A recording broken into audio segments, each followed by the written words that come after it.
Hello, everybody. Hey, welcome to the Zoom Test Kitchen. I'm Jeff Widgren, your host, and so glad to be here. Glad you're here as well. We'll have some others continue to join us. We're live streaming on our YouTube channel, Zoom Test Kitchen.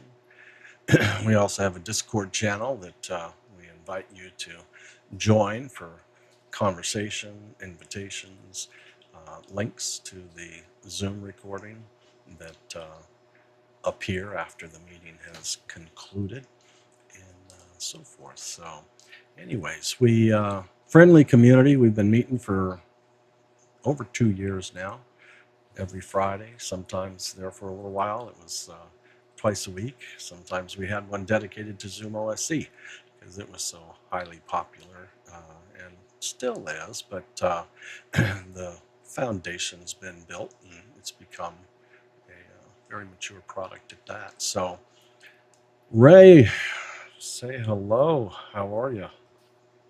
It's all good here in Florida. Thanks, Jeff. Yeah, very good. Looking forward to another good test kitchen. Yeah, always lots to learn, share, talk about, and so that I think that's why we keep coming back. It's just a great group of folks that have been around. The Facebook group it's a private Facebook group that is called the Zoom Test Kitchen. We have about 1,100 members from 80 plus countries around the world, and people come when they can show up, and a little bit more challenging now, but in a very, very good way, in the sense that a lot more people are busy, and event season is back and all that. So also want to say hi to my friend Lois. How are you? I am doing well, thank you very much. Good to see you. Good to be here, good to see y'all. Yeah, likewise. We've got an off-camera guest, Eric, who I'm not familiar with, but if you want to say hi, you're welcome to. But welcome to the Zoom Test Kitchen. Laura Thompson, I see you here as well. Mike Lotta and Tony Mobley. Hello, Mike. Very good. Well, good stuff. Let's start. In the invitation, I kind of indicated a little larger than normal. It's an open community for questions and potential answers from those who are here and have had experiences with those answers that you might have or need. But let's start there, whether it's in chat or if I don't know, Ray, if you're watching the YouTube comments by chance, if anything pops up there, certainly let us know. But Lois, go ahead. So I was wondering how much has changed in working in a breakout room. And I know there's been a bunch of changes, like the chat follows you into the breakout room and back out. Is there any rumors, or has it happened yet, where a person in a breakout room can make some changes, like mute all? Is that something that one can do in a breakout room or not? I mean, right now, I didn't think you could. Yeah, I don't believe a lot of those kind of host administrative roles.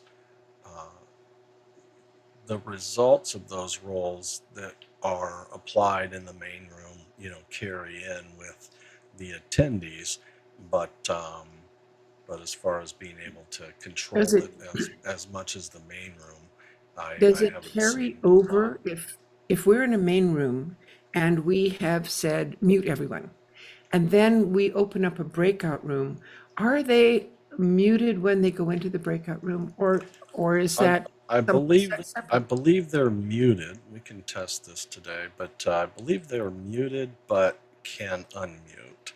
Um, and Even if the where we, main room they can't unmute. yeah. Okay. The breakout rooms loosen that up. It's, I guess, meant to be a discussion, a discussion area, if you will. Maybe the thinking behind it, I don't know, all the reasons, but but there's that. The one part that I'm continually surprised that you can't do in a breakout room is spotlight, right? Yeah. And you think, well, if you want to mimic to a degree, maybe that wasn't their original intention behind breakout rooms, but if you want to mimic people coming for a keynote and then choosing their breakout session, right? Breakout rooms where there's a speaker from, each vendor or each topic, title that's listed, then you would presume that there's a presenter, right? And Yep. there's no way to full screen that. So that one's surprising. You can, other things they have added though in the meantime is the ability from the main session to share to all breakout rooms, to send audio to all breakout rooms. So you have that, but that even starts, I think in a lot of cases, a bit interruptive. It's like you don't know. I mean, even if you knew when a good moment to start, it's like, how do you find a good moment amongst 10 or more breakout rooms, right? And so you can start the share and have a nice slide maybe, and wait, by practice, wait several seconds so that you've gotten everybody's attention visually, and then go ahead and start with an audible, something like that. So what other thoughts, Lois? So, Ray, are you hearing Jeff's voice get louder and softer, or is that just me? No, there's a little lower timbre to Jeff. Are you using a VU meter? Can you tell what level you're putting out? We don't have anything here. That's better No, already. Now I can don't hear have you. any. Well, I think what was happening, I forgot to turn my office fan off. And so my mix pre was probably trying to cancel a lot of that out, which meant some of my voice went with it. So that should be better. Lois picked it up. Oh, you're sharp, Lois. Lois. You're sharp. I'm actually I- amazed because my hearing's not all that great. In fact, I usually have to come on and get other people to say, this microphone is better than that microphone, because I can't tell the difference. So, Yeah. I mean, some microphones are pretty different, but some microphone quality is fairly minor. You have to be a bit of an audiophile to really tune in, let alone what are you hearing it over, right? The quality of headphones or earbuds or speakers in the room and so forth. So yeah, lots of things attributing, but I agree. I know what I hear all day, every day, 24 hours a day are ringing ears. I've had them for years and they drive me crazy. But anyways, does I see Laura.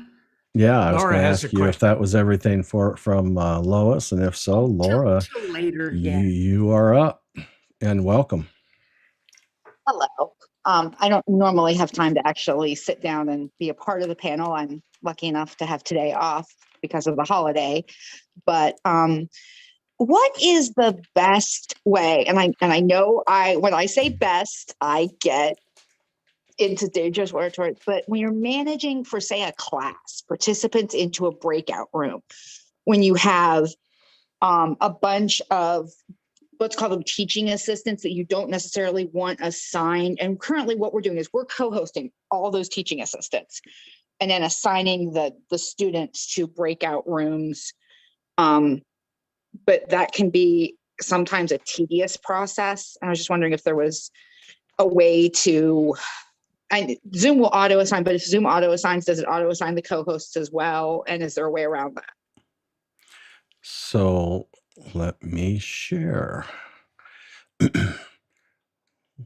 We'll share my Zoom screen here. There we go. All right, so sharing my desktop and then opening up the breakout configuration screen. So you go ahead and do this, but the very first screen has this checkbox. If you're going to assign automatically, like all the students, you can uncheck that include co-hosts when assigning.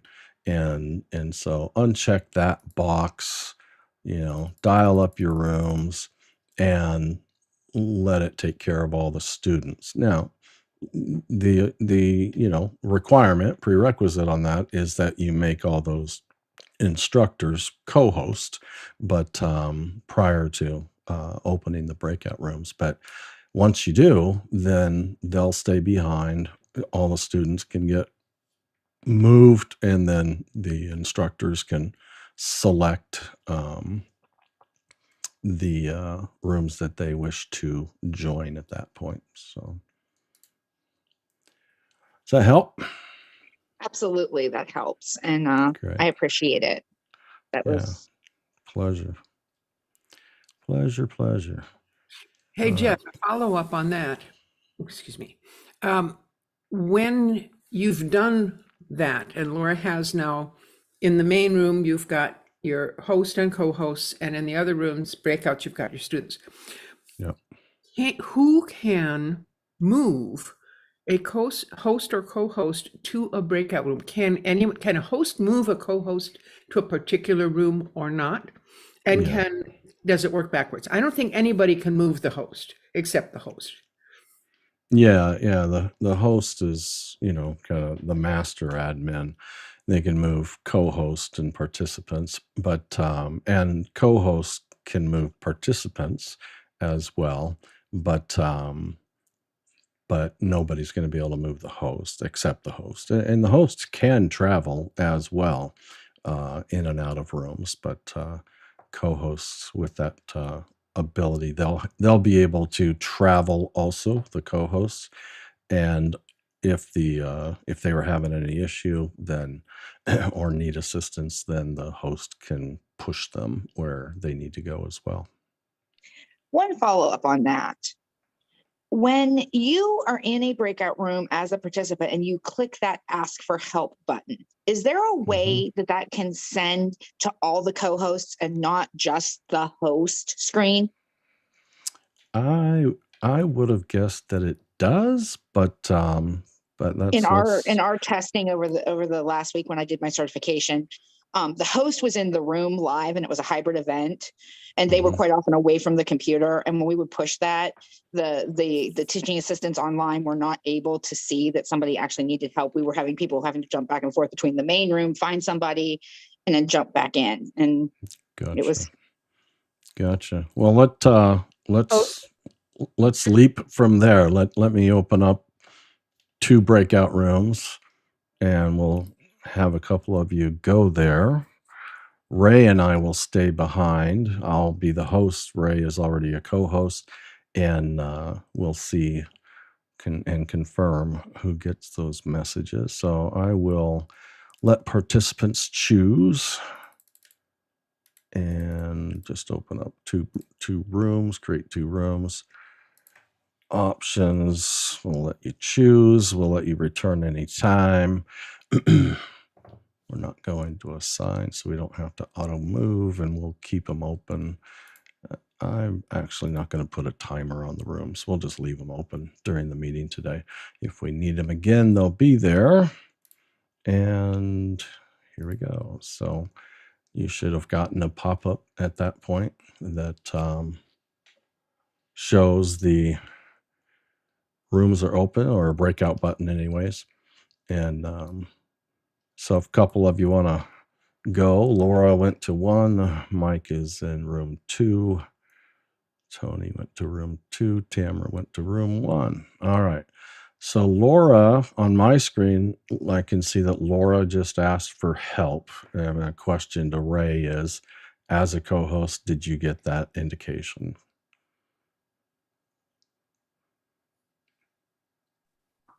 Not that I can tell.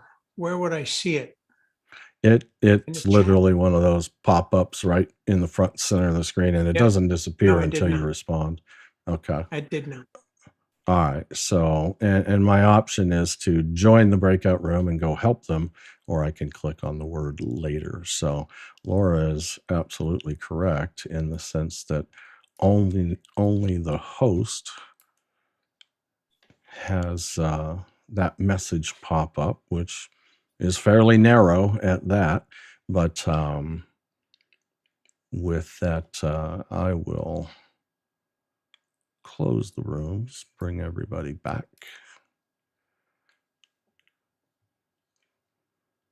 And report accordingly. All right. Let's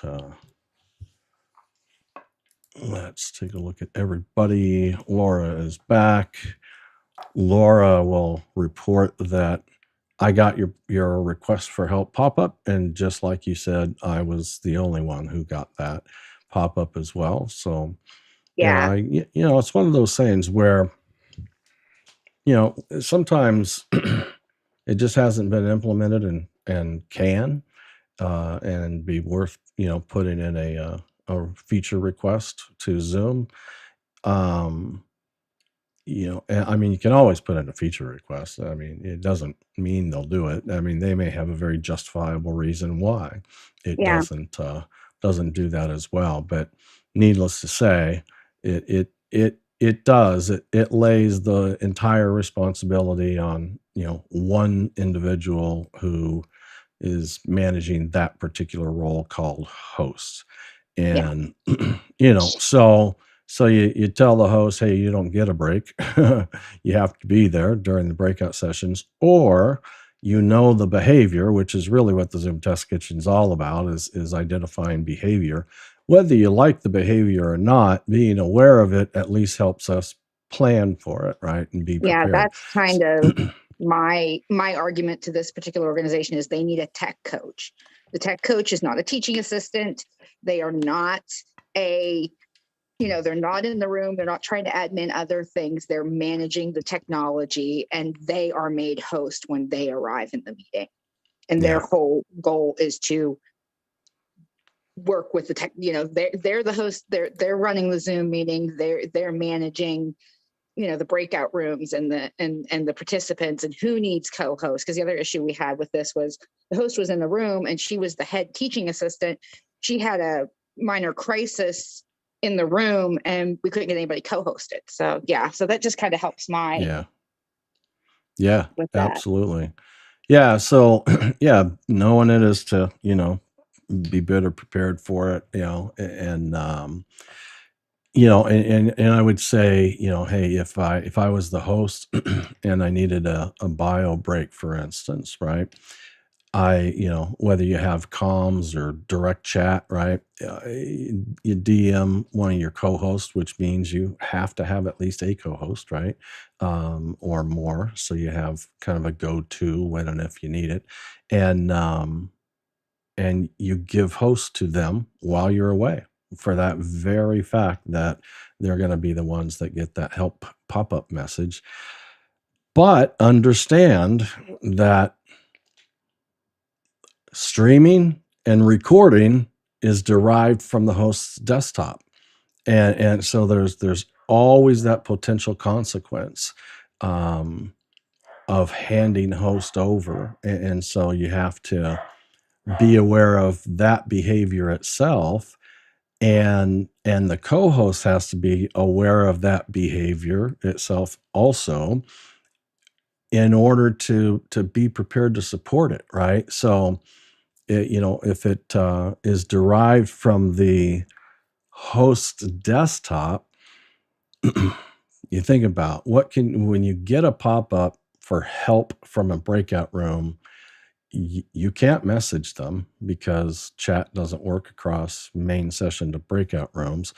You have to go there, right? In order to actually help, you have to go there.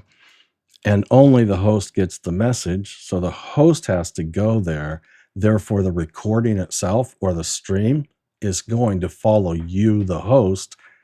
And so everybody out there on the recording or the stream is going to see that you moved to, and now you're helping. It's one of those things, like those things should not be a problem but they are absolutely, in my mind, an absolute problem. When you're forcing the responsibility of moving to help somebody, but yet the stream that is going to either be for the archives or it's live or whatnot is affected by that, and now they see you assisting versus, let's say, moderating or speaking or whatnot. That's a problem. Those things should not be hinged together. And you say, well, dedicate a separate computer, make it hosts, and just leave it alone, so it's the one responsible for the recording and the stream. Guess what? That's going to also be the only machine sitting on the side for recording purposes that is going to get that pop-up message for help. And so now it may in fact be that that might work, but now that kind of dedicated recording, streaming master machine, if you will, has to be close enough for the host to see that pop-up message as well. But it takes away their freedom. Even if it's a secondary machine, it takes away their freedom to leave the studio or their office and go use the restroom or whatever they need to do. It takes away the opportunity for a break. So, hey, Tamara, I think you've got some thoughts on this. I do. I've got a couple thoughts on it. One, I have the same problem that Laura has, is it kind of convincing people that they need a tech person. They kind of just don't think that they do. A lot of people think they can do it on their own. And you really do, once we're getting into these more difficult things, you really have to have a little bit of a team with you, a little bit of a staff where you can divide and conquer who's going to be watching the waiting room, who's going to be watching the questions that pop up, and who's going to be dealing with the customer service. Because customer service, Jeff, you and I have been in events together where it's, if I wasn't answering 65 people's calls, then there's no one else who could have done that, right? But I do think that that's a valid point, that Zoom has to also help out in that. We have to have a way of managing what people can do so that the host can set up what users can do. So I can have a tech person whose sole job is to get all of the complaints, like whose sole job is to, they get that, and it doesn't ever go to my host. It goes just to that person. So I feel like if Zoom is looking to grow and be a more usable functioning thing and give us all these cool things we can do, we also have to have a way to manage it where it's not one person managing it, because that's a huge problem. And there's already an apparatus for it. You can assign people on your team to do certain things. So it feels like some of these other in-room technical specialist things we need to be able to allow the co-host to have, or to be able to control. This co-host 1 can handle these things. Co-host 2 can do these things, like in the way that we can with, ZoomISO or ZoomOSC. I can click on certain things. I should be able to have a little menu that says, here are my co-hosts. I want this, and this for co-host 1 to be able to do, and only have them do that. So that's my hopes and dreams. Yeah. I think there's there's definitely, I call them roles, right? To be able to define roles and move people into them or out of them. And, one in particular is, like even sharing. I mean, sharing's really got my goat lately, because, I on my security badge settings, my standard practice to manage a meeting is, 1, don't do it on my own. 2, ask Ray Franklin and often David Paskin to assist. Ray has been our doorman bouncer for a long time now, and manages that waiting room that never gets turned off, and that stays on the entire time, and we simply manage it. Second is to when David is available, he's not here today, but when David's here, is ask him if he'll kind of manage the visuals as far as spotlights and so forth. So often we can go with speaker view, sometimes dual spots or whatnot, but and occasionally I just feel like people should see the gallery, and just kind of see everybody who's here. But the ability, I'm surprised share screen's enabled right now, by the way. I don't know, Ray, if maybe you got that on or not, but I always keep share screen off. So top to bottom on that list is I don't lock the meeting. Not this. There are certain meetings that we say, hey, it's my customers will say it 5 minutes after start, lock the meeting, and that's they then have the ability to boot anybody that they need to boot to remove based on the materials that are going to be shared, and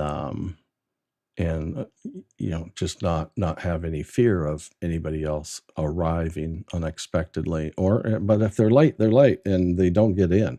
But enable the waiting room always on. I do have Q&A enabled in meetings because it's the Zoom Test Kitchen, and I kind of have to have almost every feature on so we can play with them. And hide profile pictures, I don't usually. That's not meeting wide. That's kind of a self-select option. But allow participants to share screen. I don't turn that on. Chat, yes. Rename themselves, yes. Unmute themselves. In the kitchen, yes. In a lot of meetings, I don't allow unmuting.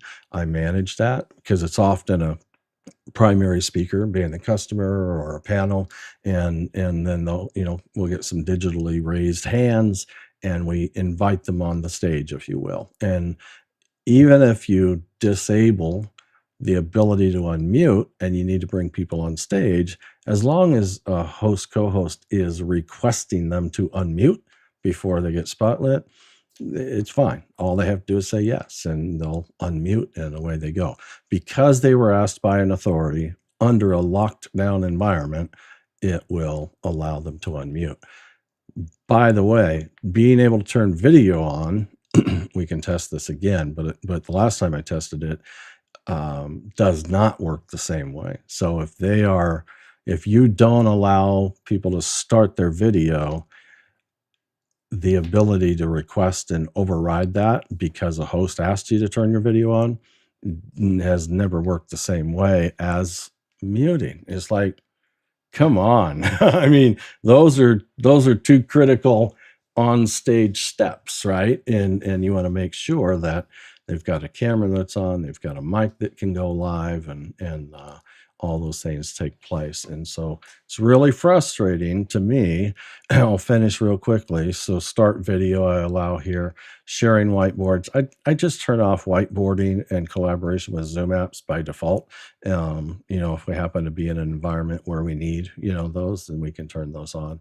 And that's just where everything sits. And then also Ray and I, as co-hosts, host and co-host, we can actually hear the doorbells in our ears or speakers, but nobody else can. And so we enable that, and because it's really easy, especially for me. I'm so not a Zoom multitasker.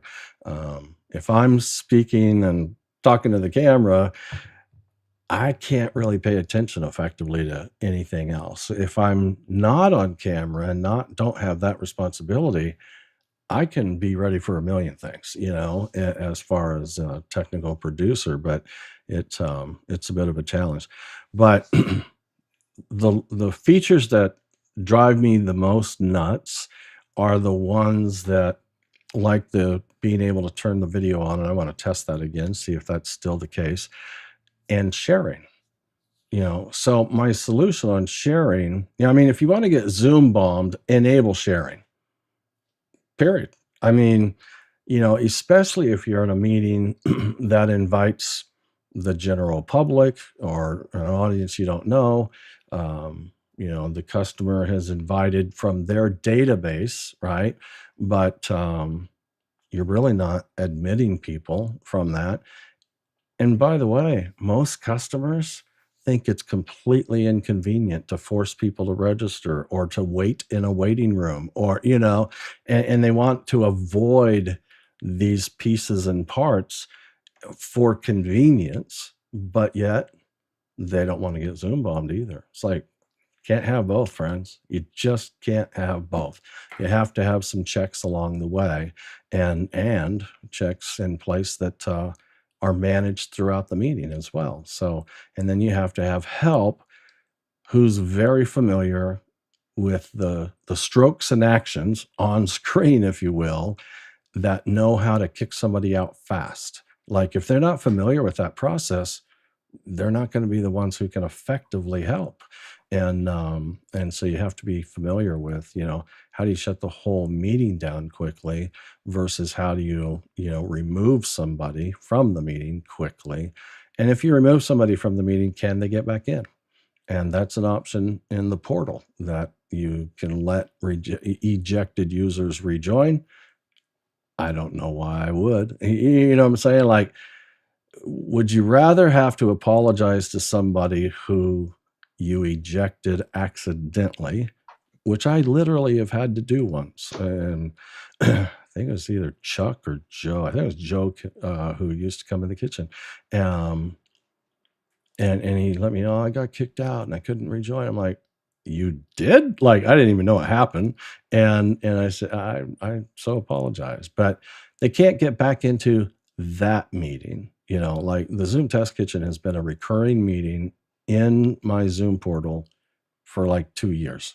And you can't make it recurring for 2 years. You can make it recurring for up to 50 recurrences. And then, as it trickles down, then I just extend the time back up to 50 occurrences again and so forth. So, and I publicly advertise the meeting ID and password. I have for ages. And, but when I was doing that and I didn't have assistants like Ray and David and others, and I got lazy one day and I just kind of turned the waiting room off and sharing was on, I got nailed. The Zoom Test Kitchen got nailed, and it was awful and it was embarrassing. And that was the day I think for the next 2 or 3 weeks, we talked about all the steps to take and so forth. And it hasn't changed since. And have we got hit since? Yeah, we have occasionally, but not with video, not with sharing, just sound. And when it happens, boom, away they go. Right. And they can't rejoin that meeting. It's not that they can't ever rejoin the Zoom Test Kitchen. They can't rejoin today's Zoom Test Kitchen. And so you don't even have to do anything as the host to allow them to come back one day, but you won't be able to let them come back today. The only way they can come back today is they'll have to log into Zoom with a different account and come back in. And if they do, you're going to slap them around again and kick them out, if they're really hell bent on, causing you grief. But there's only so much they can do if you only let them do so much. But here's my point. If I have somebody who needs to share, part of our procedural changes when that bombing happened, and this was like a year and a half ago, we decided that we would, instead of allow participants to share a screen, because that lets everybody do it. So the first one who gets to share. And so if you have some troublemaker sitting in your audience just waiting for that moment and recognizes it, boom, they can share right then and there, and they'll be the first long before the actual presenter will be. And so I didn't want to go that route. So I would just temporarily give co-host, let them start their share, and kill co-host while they're sharing. And I can no longer do that because Zoom killed it. And because I couldn't do it with share screen, because if I would do it temporarily until they started their share, when I disabled it, it would kill their share. Well, that's exactly what remove co-host will do now also. So now Zoom has forced our hands to either give somebody the keys to the kingdom, which I despise having to do, which is make them a co-host to share, which gives them the ability to do anything in your meeting, almost only about 3 or 4 items that only the host can do, and or allow participants to share screen, which enables anybody to potentially share and be the first one to share. That's the real deal. Anybody can potentially be the first one to share, because you can limit it to one at a time. But it's off to the races if you have to do that. So either way, I'm giving way too much just to be able to see somebody's screen, right? And so it's not, I don't like where we're at with that right now, quite honestly. And I hope Zoom hears me, because not often do I complain loud, but this one really irritates me. And back to Tamara's point, just give me a group that's in the participants list, like kind of a folder structure, right? And I can just drag somebody into the sharing group and they can share and nobody else can. And then I can remove them when they're finished and all those things. So there's definitely ways to approach it. And I mean, it's not that I complain with little faith. My faith has been bolstered very, very high, because Zoom has delivered and delivered and delivered over the last 2+ years, almost 3 years now. So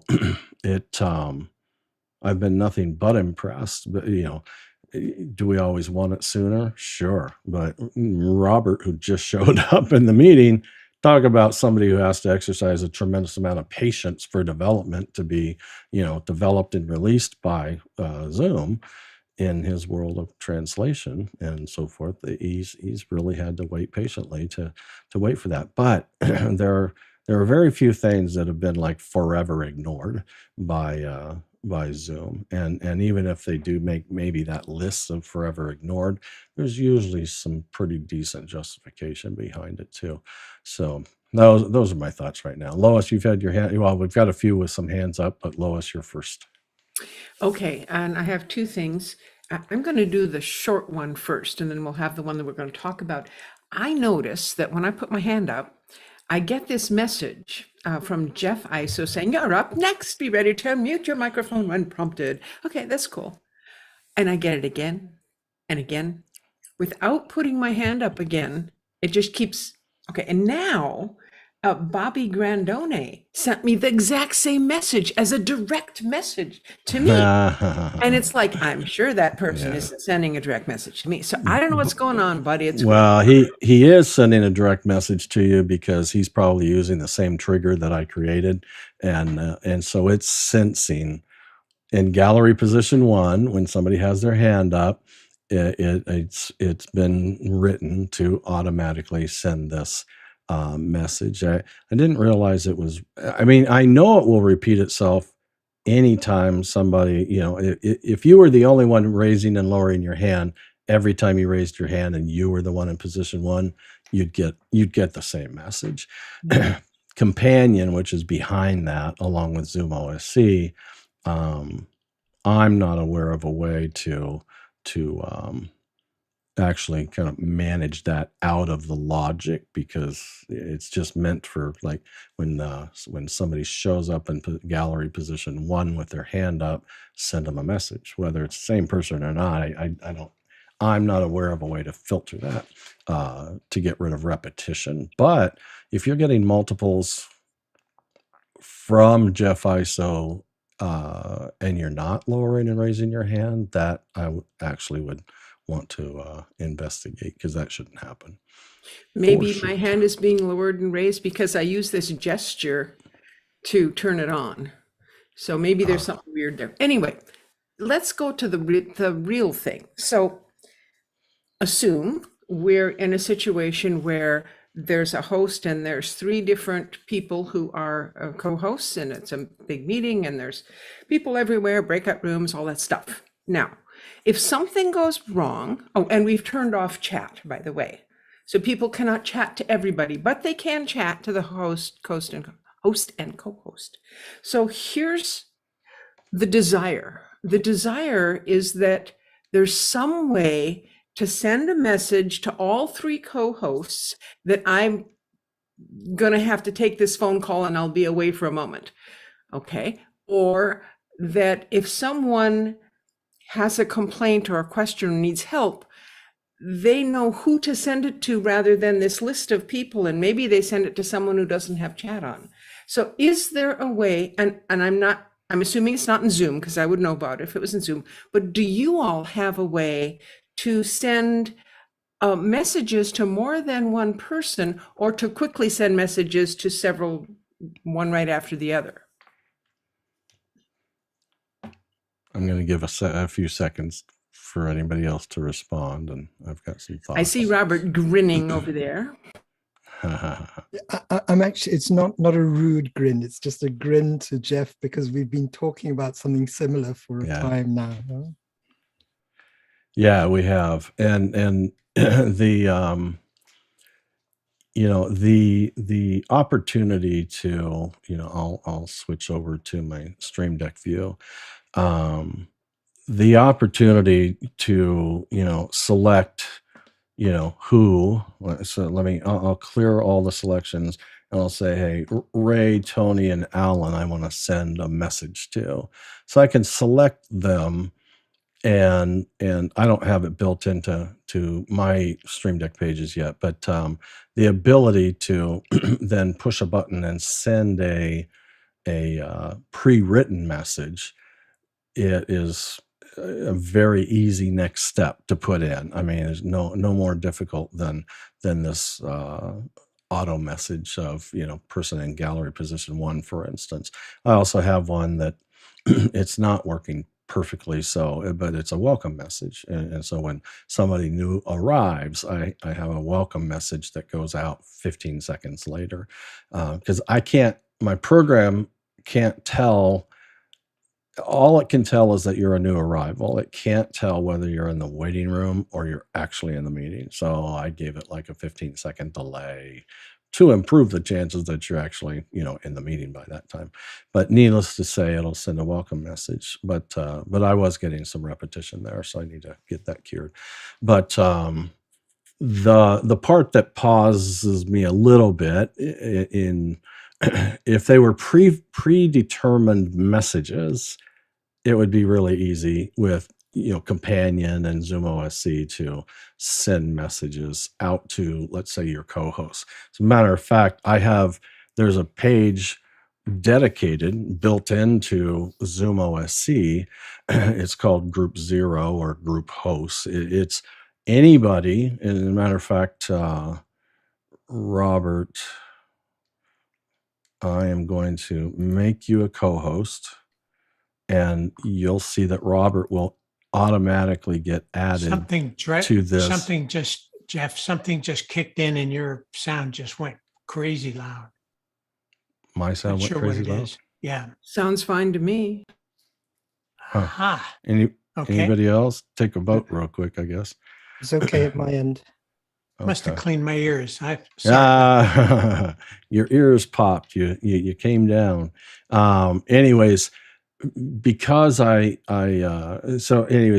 this group, this designated built-in group that's part of ZoomOSC these days, you can see I refer to it as G0, Group 0.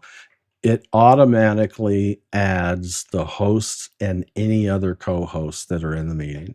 So I could really easily just add a button to this page, which is send message.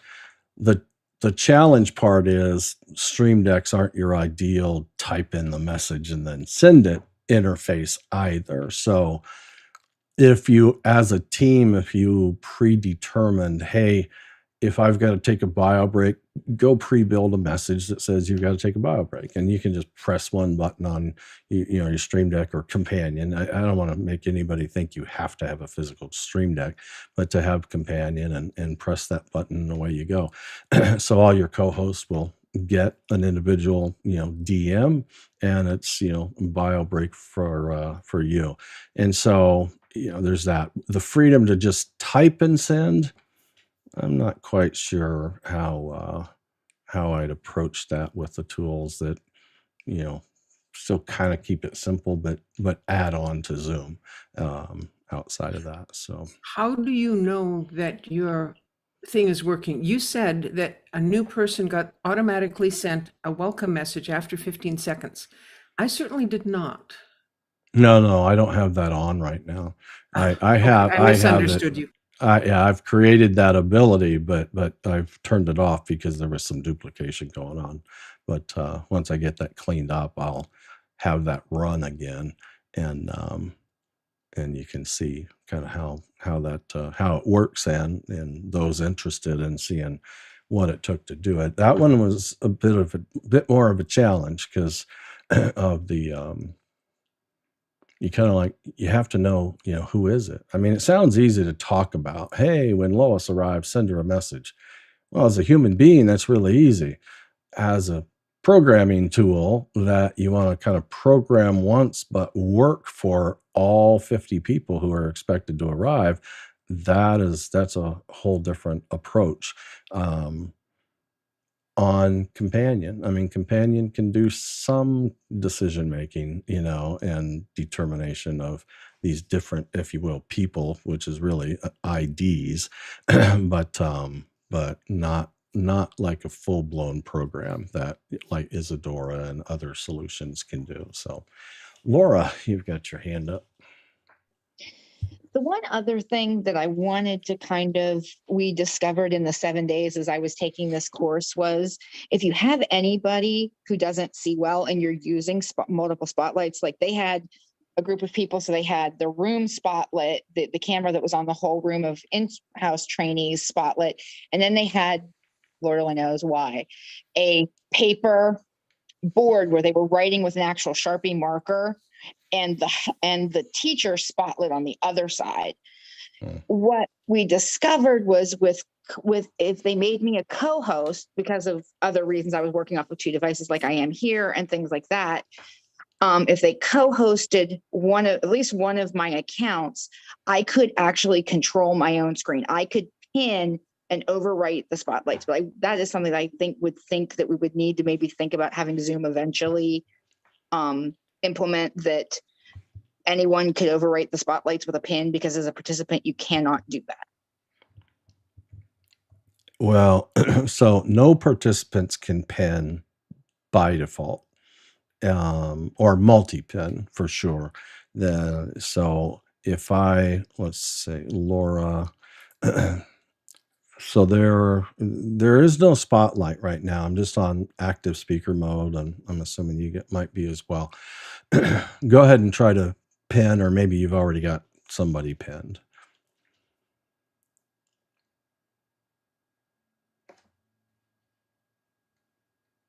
Yeah, I can pin. Yeah, you can single pin, but you can't multi-pin without it being allowed. But this was actually, as a co-host, if somebody's if they're running Spotlight, my experience has been that you can't pin at all to overwrite the Spotlight as a general participant. It takes a co-host to do that. Yeah, I'm actually taking a look at something right now, because you used to have to grant pinning, but I'm not seeing that any longer. So whoever'd like to do this, see if you can multi-pin. Now I know, Ray, you can because you're co-host, but those who are participants, let me know if you I can multi-pin. Yeah, it only lets you replace the pin. Yeah. It lets you replace the pin. So but again, isn't pin just for the screen that you're actually viewing? It doesn't affect the overall. Exactly. It's true, but Laura is speaking to accessibility issues. With Laura in particular is sight challenged, if that's a fair way to describe it, right? And so the bigger the better, right? And so pinning if they've got 2 spotlights, I could, in order for me to pin for my own self, they had to make me a co-host so that I could overwrite the spotlights using a local pin. Yeah. Gotcha. I get it. Just for the personal ability to look at something in a larger level. Exactly. Yeah. Gotcha. Yeah. But it would be nice to be able to do that without co-hosting the person. I mean, I'm lucky at the fact that I have a moderate knowledge of how Zoom works and what doesn't. But if you had just a participant walking into a class, to give them co-host could be a little scary. Okay, Yeah. Jeff, I have a slightly absolutely. Jeff, I have a Yeah, different situation here because I have 2 monitors, and I've got Zoom set up for dual monitors, and I have pinned Tom on one monitor and Laura on the other.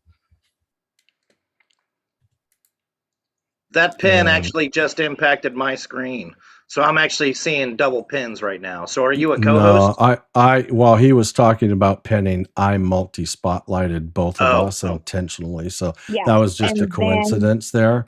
But the reason I did that as well is what I was looking for earlier is the permission allowed to multi-pin.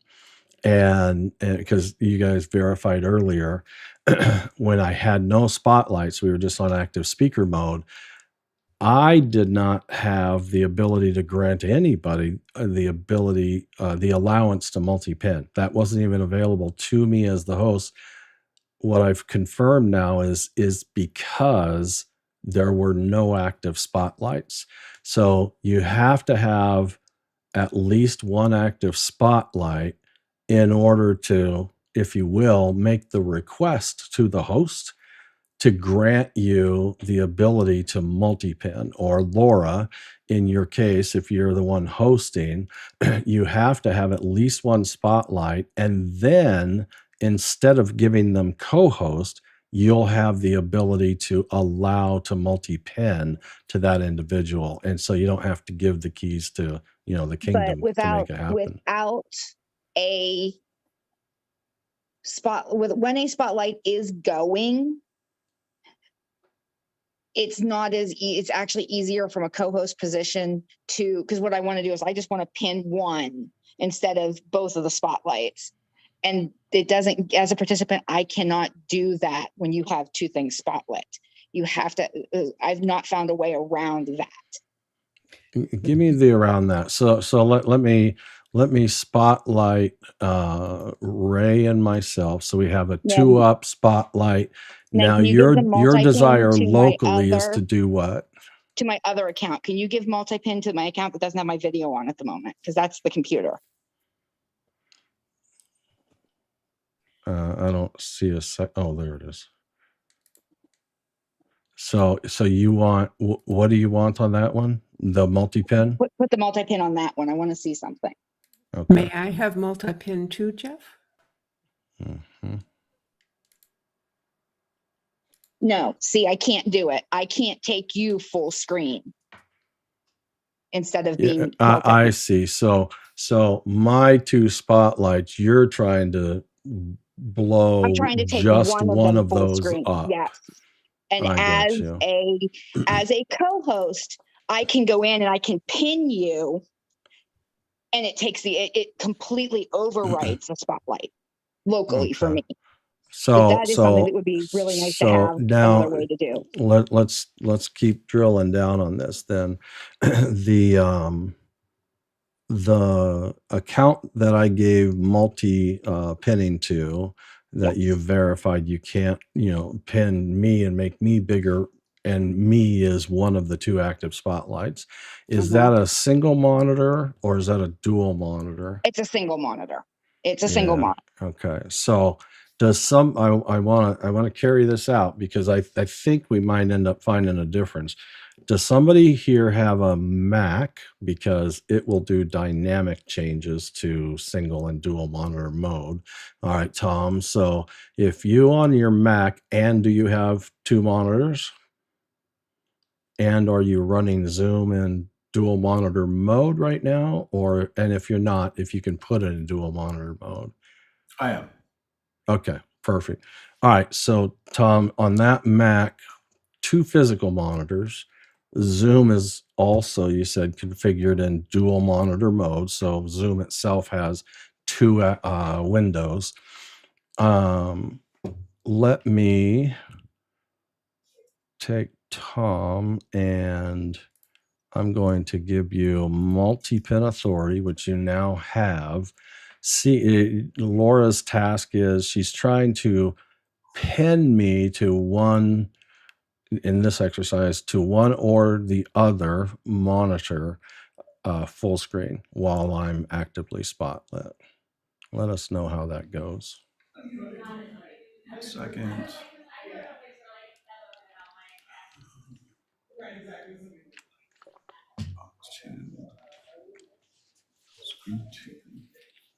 Jeff, just while Tom's working that out, I have dual monitors and set up in Zoom with 2 monitors, and I can pin on my second monitor whoever I want, even though you have spotlighted 2 people.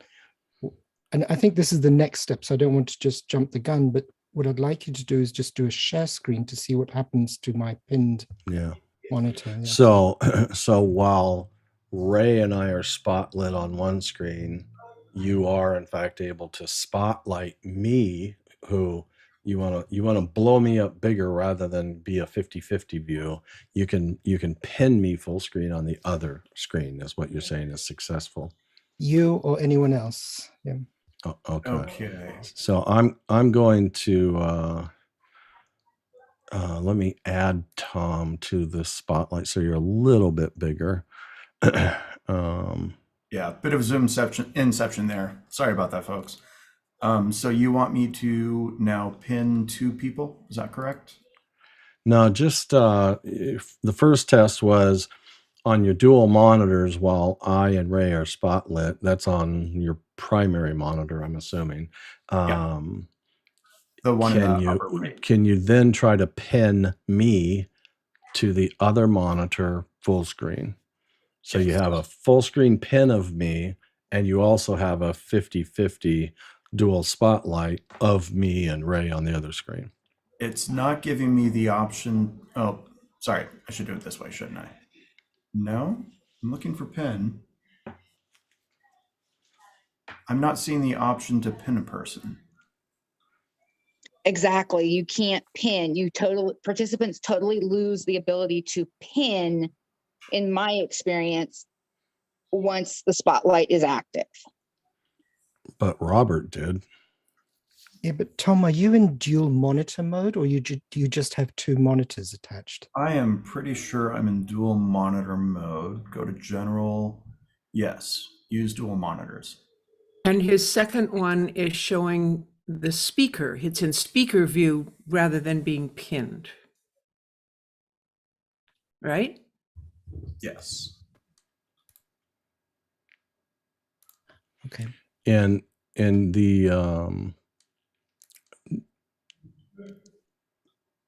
the option to pin, you're looking at that from the gallery thumbnail film strip, or my spotlight, or from the participants list. Have you tried? Yeah, so I'll take it to gallery, and in gallery I'll select you, and I only have the option for chat. If I go over to the participant list, I only have the option for chat. I'll go over here and I'll go back to speaker view, and it's still only chat or show non-video participants. That's exactly what I'm seeing. Jeff, are you able to give him permission to multi-pin at this time? I already did. Oh. So can you try co-hosting me temporarily, and we'll see if that changes? yeah. Sorry, So Tom. right now I have the option to remove permission to multi-pin, verifying that he's been given multi-pin ability, and then I heard you, Tom, and I will here in a second. The bewildering part here is that Robert is not a co-host, and he's verified to us that he has been able to.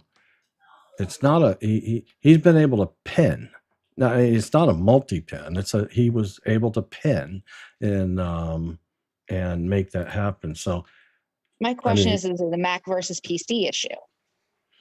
Because I've got a well, PC I mean, running and that's possible. So Robert, what are you on a PC or a Mac? I'm on a PC. So you're on a PC.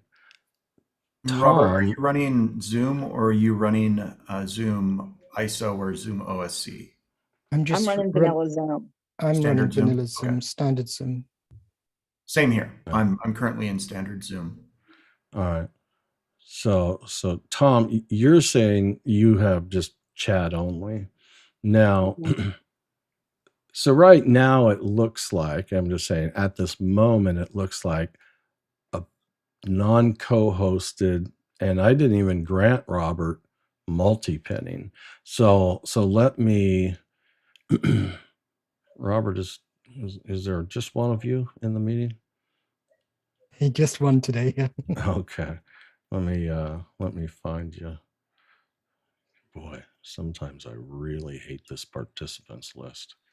It moves way too much. Like when you unmuted just to talk, boom, you left my mouse. Like I was almost ready to grant you, multi-pin, and boom, you talked and you moved up the list. They're really, really challenging.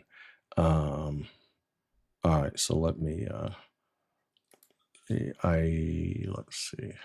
Yeah, allow to multi-pin. So I'm giving Robert allow to multi-pin because I'm trying to kind of catch up with Tom's position right now. But the difference is a Mac and a PC. So now I'm going to give Robert, which I just did, multi-pin capability, and let's see if that he can still accomplish what he did a moment ago, which is to pin me, who is actively spotlit as well, but can he still pin me on the other screen? No, nothing has changed. I don't have that option. I can only swap the existing pin that I have. Steve Miller has put in the chat his results also.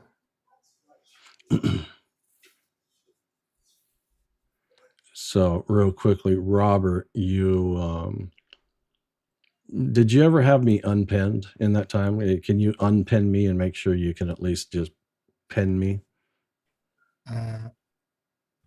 I can pin you, and I can replace that pin with, say, Ray or with Laura or with anyone else. But you can't. You can't. multiply. And that, to me, that's a maybe because there's, you have two screens and we have two spotlights, and it's letting you do a pen as well. I'm not quite sure the logic behind it, but that's that. Steve says, as an attendee with two monitors, I can watch one frame with spotlight and attendees across the top. In addition, I can pin either Jeff's profile or another attendee's profile to the second monitor. So it sounds like the same experience there, right? Is you can pin one person to that other monitor. And is that is that PC or Mac? Steve's on a PC. Steve's on a PC. Okay.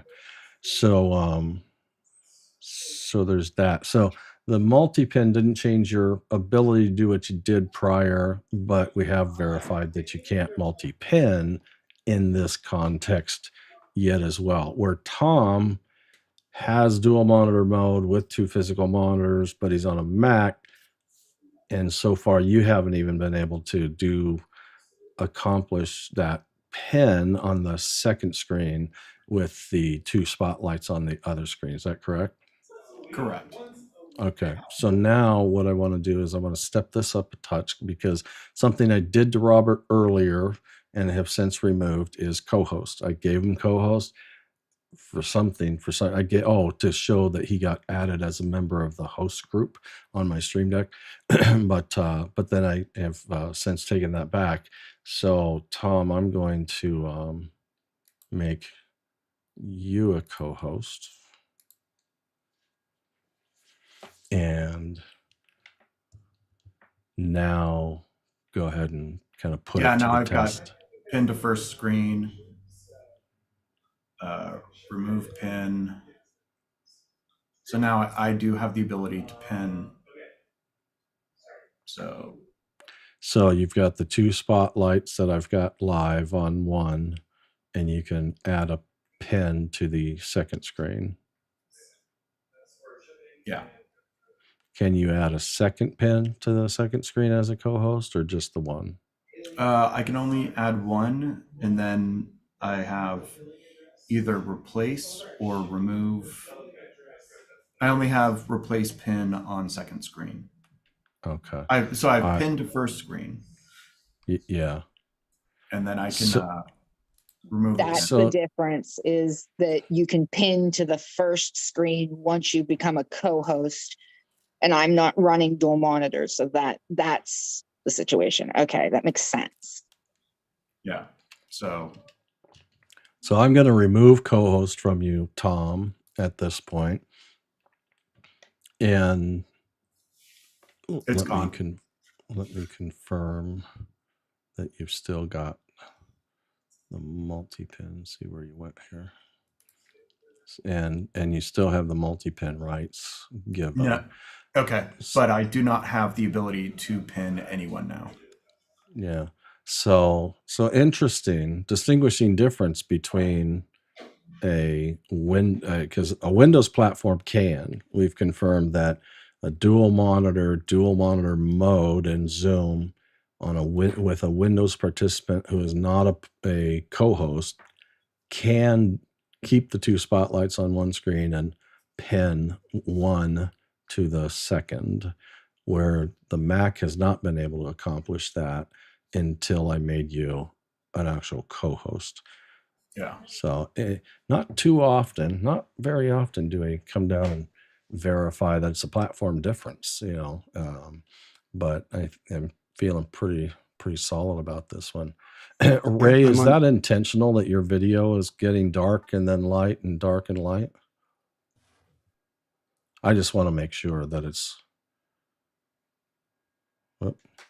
It is. I was Okay. capturing something and it did it. I should I got you. Not a problem. I just wanted to make sure it wasn't a meeting thing and it was actually something happening on your end. All right.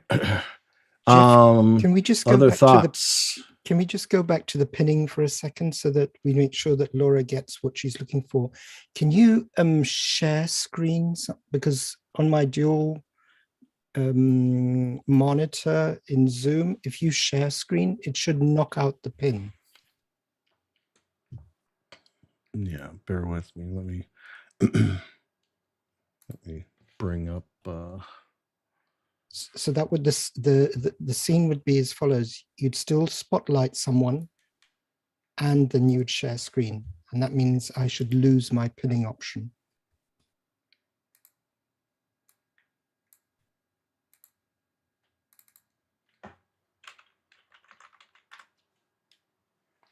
Let's pull up a Zoom screen and share that.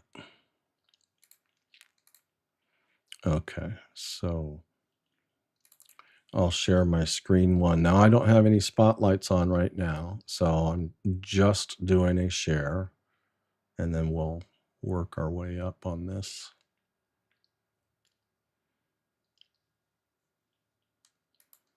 So how much flexibility do you have for pinning without any active spotlights? So when I have no active spotlights, the share screen came on my external, because I have a laptop external monitor. And when I pin, I can only pin to the laptop monitor now. Okay. And now I'm going to go ahead and add a spotlight as well. And I'm assuming that And now I might override can't. your pin. I'm not I sure. have no ability to pin now. It's gone. Okay. Yeah. So when there's a share, it commands your second monitor, the second Zoom window, in dual monitor mode. and then when there's a spotlight, that's on your primary monitor, right? If I do a spotlight, that came up on your laptop monitor, the primary Zoom window. The and primary. the second one is the share. So you're on a PC. You can't actually dynamically go to single monitor mode, because I think that would that might be, you know, worth at least comparing the experience difference there.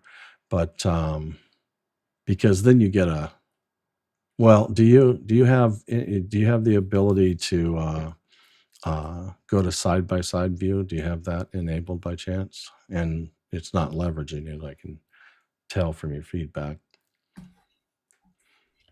Let me just take a look. I don't have it switched on. Yeah, well, it's too late on a PC. It's not gonna switch on, even if you switch it on right now. A Mac can, but a PC can't. But all right. But to be very honest with you, I've never seen that option on a meeting. I see it on a webinar, but I don't see it on a meeting. Well, on webinar, it's there kind of for the host as a push. But if you go to the settings of meeting, under the share settings, it looks like the 1, 2, 3, 4, 5th option down. First one's a radio button, the other one's a checkbox. So the 4th checkbox down should say side by side mode, on or off, checked on or off. Oh yeah, I have that on, but I don't see any switches or buttons to be able to do anything with it. Yeah, and you when that's on, you know, if it's available for a change, it usually ends up under the view button, or if you have a toolbar, you know, floating there, maybe under the more button, but it's not always present either. And like when you're in dual monitor mode, you probably won't see it even though it's enabled. When you're in single monitor mode, where it has to get a little bit more efficient about the screen real estate, then you'll see more active options for side by side. So that doesn't shock me. Alan, do you have some things to add? Sure. Yeah, I just also want to confirm that I'm in the same scenario as Tom, Mac dual screen, and I had the same experience. But I want to circle back to some best practices that you were talking off the top of the show about co-host and host abilities. And as a Zoom technical producer, which I've done a couple of times, just dipping my toes into getting away from the mouse and using ZoomOSC and Companion. But the question was around I'm working with this organization. They are the owner of the license. They start the meeting, they schedule it. As like a Zoom technical producer, like, is there any advantage for me being the host or co-host, that co-host host ability? Should I just leave them the host? They make me the co-host, and what's the circumstance around with the recording? They do a cloud recording, and I usually do a local record. Yeah. So, I mean, there definitely has to be things considered, right? And I actually had a list. I don't remember if I saved it. I'll have to take a peek and see. But there's about like starting a stream. Only a host can start the stream. I believe the initial configuration of breakout rooms is a host thing. Polls used to be in that picture. I don't think that's the case polls any are, longer. because I had that experience where Yeah. I was taking the host capability and making her a co-host, and I could, and then she tried to start the poll but couldn't, but I could as the host. Yeah. And setting up breakout rooms, same thing, had to be a host thing, right? Yeah. But the thing is, we think meet about an that's- hour ahead of time, That's and not true. we can work that out. Breakout rooms can be done by a co-host if your settings are right, because we do that all the time. So I know that can happen. Yeah. And some things, I mean, it used to be a longer list that was hosts only, and it's loosened up over time. But never to forget that the platform that becomes the source of the recording or the stream is the host machine. And so, you know, it's quite literal when it's a stream, and then the recording, it can become pretty literal when it's a local record, that it's your machine. And so what you're looking at is what's primarily what's going to get recorded. That there can be some differences there, but cloud recording has a whole slew of options, right? You can say, hey, give me a speaker view, a gallery view, with or without shares. You have all those options, but there's the primary one, and that is the one that is primarily derived from the host's desktop.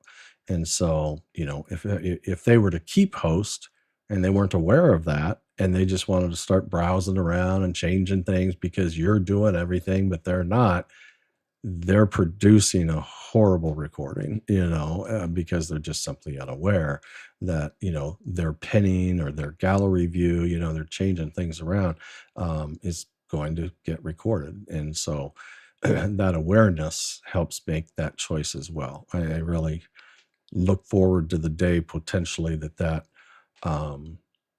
can maybe be a role, like, hey, I want this machine / this participant to be the recording source, and just put them there. So that can be a machine over here.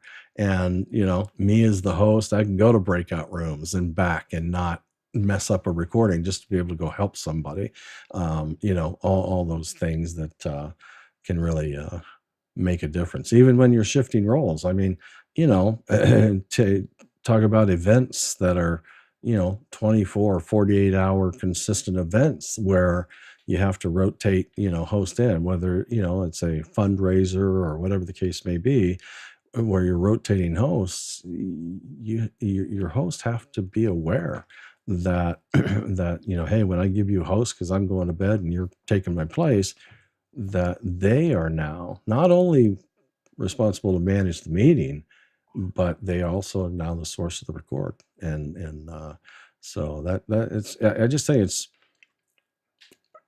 I think it's unfortunate that I mean, somebody had to be chose, I guess, right? So I get it that they had to make a decision, but it just needs to be, that initial decision needs to be matured, as far as, the way it's implemented, because, choosing the host to be the source of the record these days, it just doesn't work. It just doesn't work well at all.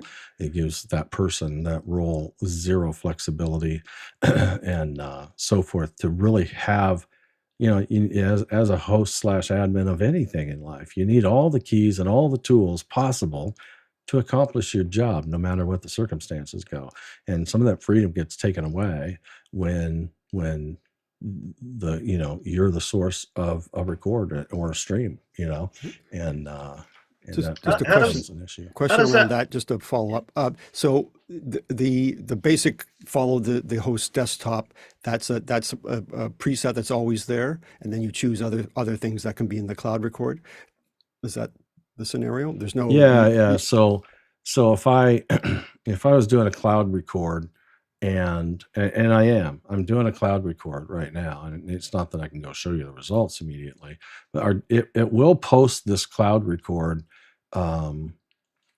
as a link in our Discord channel after the meeting ends. The Discord channel has a ZTK recordings channel in there, and you can click on it, and it's literally, I mean, yes, I'm streaming to YouTube, but the link that gets put into Discord is the actual native Zoom recording. And so if you ever wanted to compare how Zoom translates the source being the host to a stream, which is YouTube, to the native Zoom record, you actually have the ability to do that now. So you can keep your eyes open for that. But on this verbal note, I'll say, I'm going to do a time shift. As you watch this recording, playback this recording as if I'm there, I'm going to switch to gallery view. Now, you can't see that in the meeting, but when you play this back on the record and on the stream right now, if you look at the stream, you'll see that the stream is in gallery view. Now, the stream, I'm looking at everybody, even if they don't have their cameras on my desktop.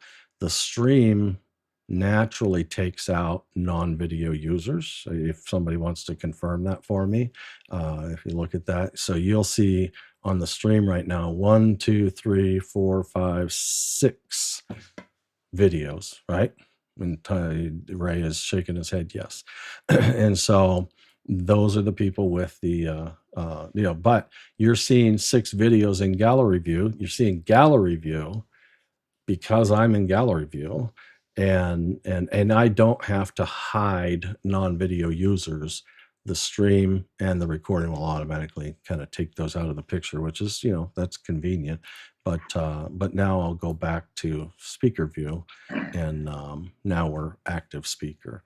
So with that, now eventually here, Ray, in several seconds, you'll let us know that we're back on speaker view on the stream, and be good to go. So, and that's I don't know a match for match, but what we're confirming right now on the stream is very, very similar to what that main Zoom recording will produce, as well as me being the source as the host. All right, Lois. Thank you. Thank you. You bet. So I just wanted to do a little follow-up and report on what happened with the dual monitor thing. I have dual monitor on in Zoom. I didn't have a second monitor, so I only saw one window. When I turned on the other monitor, which is my laptop, and I went into my settings on the computer, and I said, yeah, do this thing. And then when we did this again and we went, it worked, and it worked fine. I could drag that second window over, everything's great. And I thought, okay, I'm done with that. So I turned it all off. And then I wanted to, while we were doing it, try it again. So I turned it back on, and I now have something odd. I cannot drag the second window off the edge to go to my iPad. It won't go, it just doesn't show up. But I now have 2 windows on my main screen. So I have a big monitor and I have 2 windows. I can move things around. So anyway, dual monitor, when the second monitor isn't being used, you just get 2 windows. Yeah. I don't think I have ever been under the impression that Zoom requires 2 physical monitors to be present to be able to enable or use. It's just not usually practical to have 2 Zoom windows on a single physical monitor, but you can enable them, and But it can actually crash. It didn't give me 2 windows until I turned on the other device and said, no, I've got a second device. I couldn't get the second window without some other device. Now I'm not using it, but it's there. Yeah. Who said it can crash? Sean, me. Sorry, here. Yeah, So I've experienced that where you select. Hold on a second.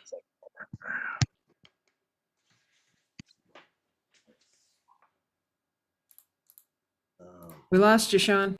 Yeah, hold on one second. I got a bunch of different video sources here. There we go. So yeah, I've actually experienced that where if I didn't have a second monitor attached and I selected dual monitors, if you try to change that, depending on how much content you have pushing through, at least in my experience, it can actually lock up the meeting, and you'd have to reboot your meeting. So as a host, or as a host, yeah. Yeah. Let's test that. Mac or PC? That'd be PC. Okay. And I'm running NVIDIA T2000, which is pretty powerful. It doesn't really lock up even when I have 6 or 7 different video inputs coming in. Yeah. Very good. Good to know. Good to be aware of when we get out there. And I mean, I don't know. I mean, I can say personally, I'd never be pressed to, on a single physical monitor, go dual monitor mode. But that's always also because I haven't, been set in front of a 65-inch, 4K TV as well, right? Because at that point, I would do it in a heartbeat, because it's really high resolution, and it's, a lot of screen real estate, and there's plenty of room to have the advantage of multi screen output, even on a single physical monitor. But so yeah, no, good note to be added for sure.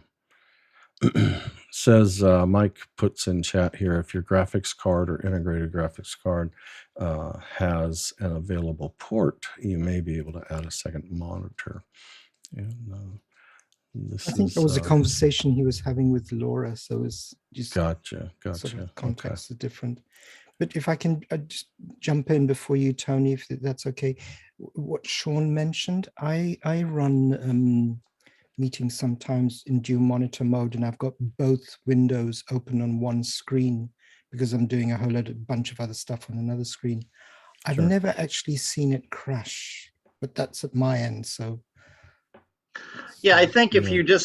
if you set it at the beginning of the meeting and you leave it, then it'll be solid. But if you try to change that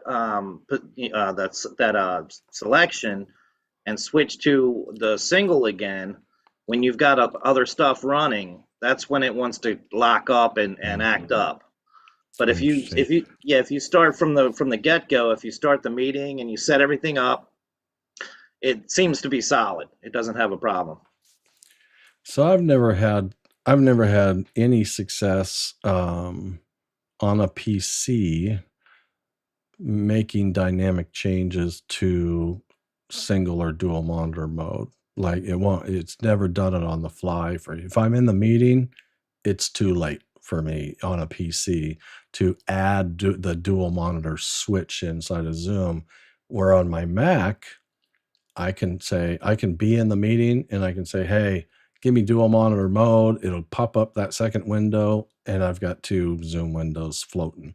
And but unless that's changed on a PC, because I can't say I've tried it lately, but it never used. I could never do it in the kitchen for anybody because I was already in the meeting, and the PC just never reacted to dual monitor mode. But well, let's try something here. I have a Jeff ISO as a co-host, and so I'm going to go to video settings because I'm hosting this on my PC.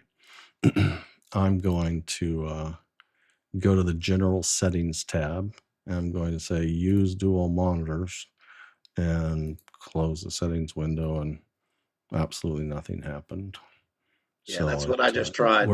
If I do that on my Mac, even if I just do it on my ISO, if I go video settings, general settings, use dual monitors, the moment I checked it, it popped up a second window on one of my other monitors, like instantly. And they're both co-host. They are both, yeah, they're both, yeah. So the first one, I'm on my PC and I'm the host, and the second one, the Jeff ISO, is a co-host, but it's a Mac, and it popped up the second window dynamically where the PC says, thanks for checking the box, but I can't do anything until you start a new meeting. Yeah, it's been a while since I played with it. I currently don't have a second monitor attached, but I noticed that was an issue before. It's been a few months since I've dealt with it because I just don't play with it unless I actually have a second monitor. Yeah. I don't think about dual monitor mode without at least having one additional physical. I'll say many months ago, I have vMix on. I have two monitors on the PC and I have three monitors on the Mac. But I killed dual monitor mode on the main host a long time ago. It just vMix on one side and Zoom single window on my main monitor, and it's just easier for me to see and manage and not lose that second window, or have the Zoom window on top of my vMix window, and have to manage that. So, and the second Zoom window, it's like I can't do anything with it. I can resize it, and it shows me the active speaker or the primary spotlight, or the share, but it you can't put gallery view on it, and so it's a pretty inflexible second window. Yeah, But usually when I set up a second dual monitor, the second screen is what I use to migrate my chat boxes, my participant and Q&A boxes so that it doesn't, it used to interrupt your actual program out months and months and months ago, and then they fixed it so that even if your chat box pops up, it's not going to affect what everybody else is seeing as far as meeting controls popping up and everybody sees that. It used to be that way, and thank God they fixed that. But as far yeah, as when you're sharing, sorry, you're talking about. well, if you're the host, it used to be. I mean, this has been probably about 2 years now, a year and a half now. I remember when we first started getting really big into utilizing Zoom for broadcast production. If you're the program out, you're the actual host sending out the production. If you mouse over your production screen, then and it causes the meeting controls to pop up, people on the other end will see that. It'll show the shift in the production. That changed, obviously. It's not like that anymore, thank God. Yeah, I can't say I've never seen anything but the camera if you're not sharing. Now, I have absolutely seen, what you've talked about, like gray box toolbars, if you're sharing, and you're on certain kinds of machines. But Yeah, like yeah, when you share the screen and the meeting, the share controls on the top of the screen pop down. The yep, people, the people viewing the production can actually see that. yeah. So yeah, multi monitors help solve that, right? You can pull those controls out of the way. There's a checkbox to say always, or actually there's a back-end portal setting and a client-side setting to show your Zoom windows when you're sharing or not.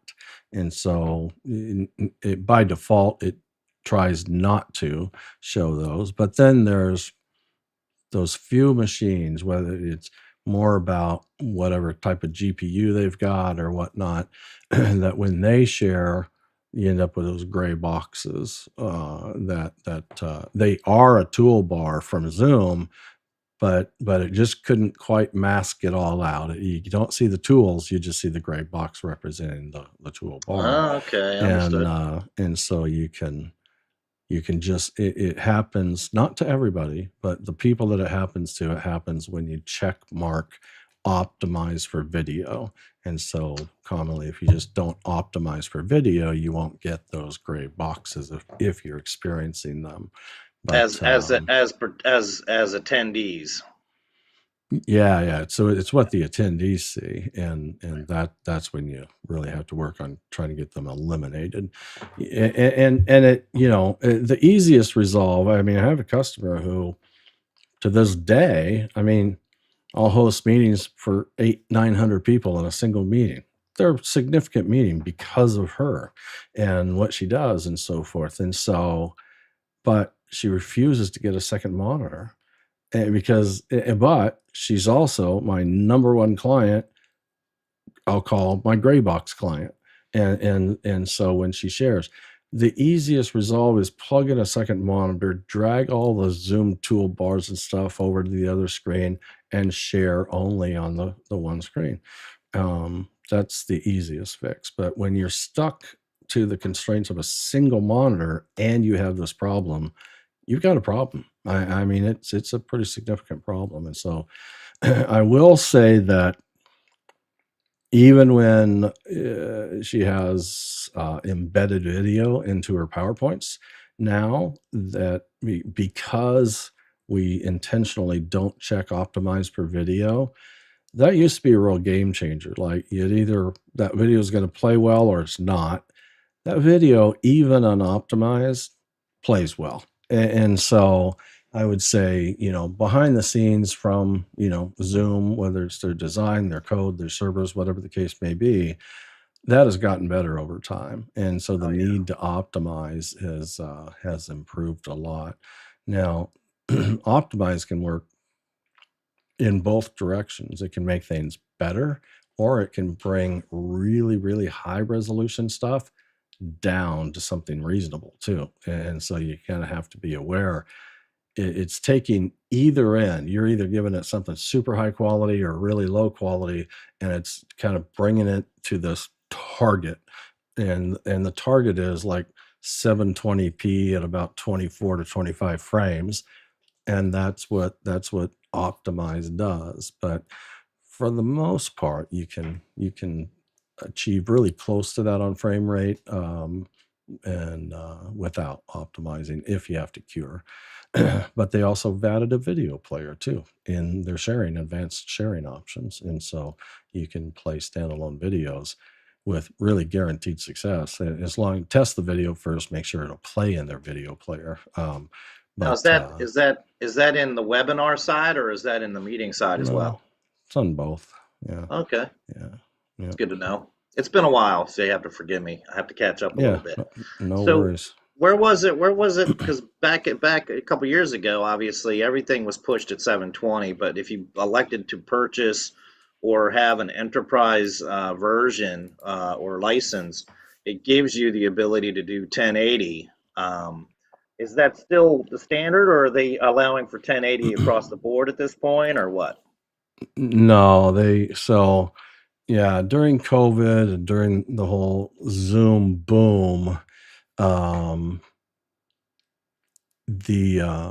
they needed to go, hey, how are we going to stay in business and continue to serve our customers when our customers are exponentially growing every day? And so they had to kind of pull everybody down to that 360 mark, except for, their kind of top tier clients who are already established.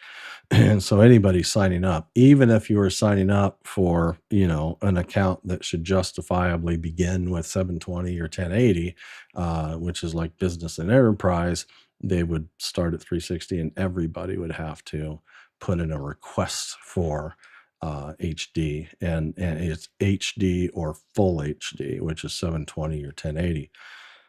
These days, you still have to put in a request. So let's say you go buy a pro account subscription, you're going to get 360 out of the box.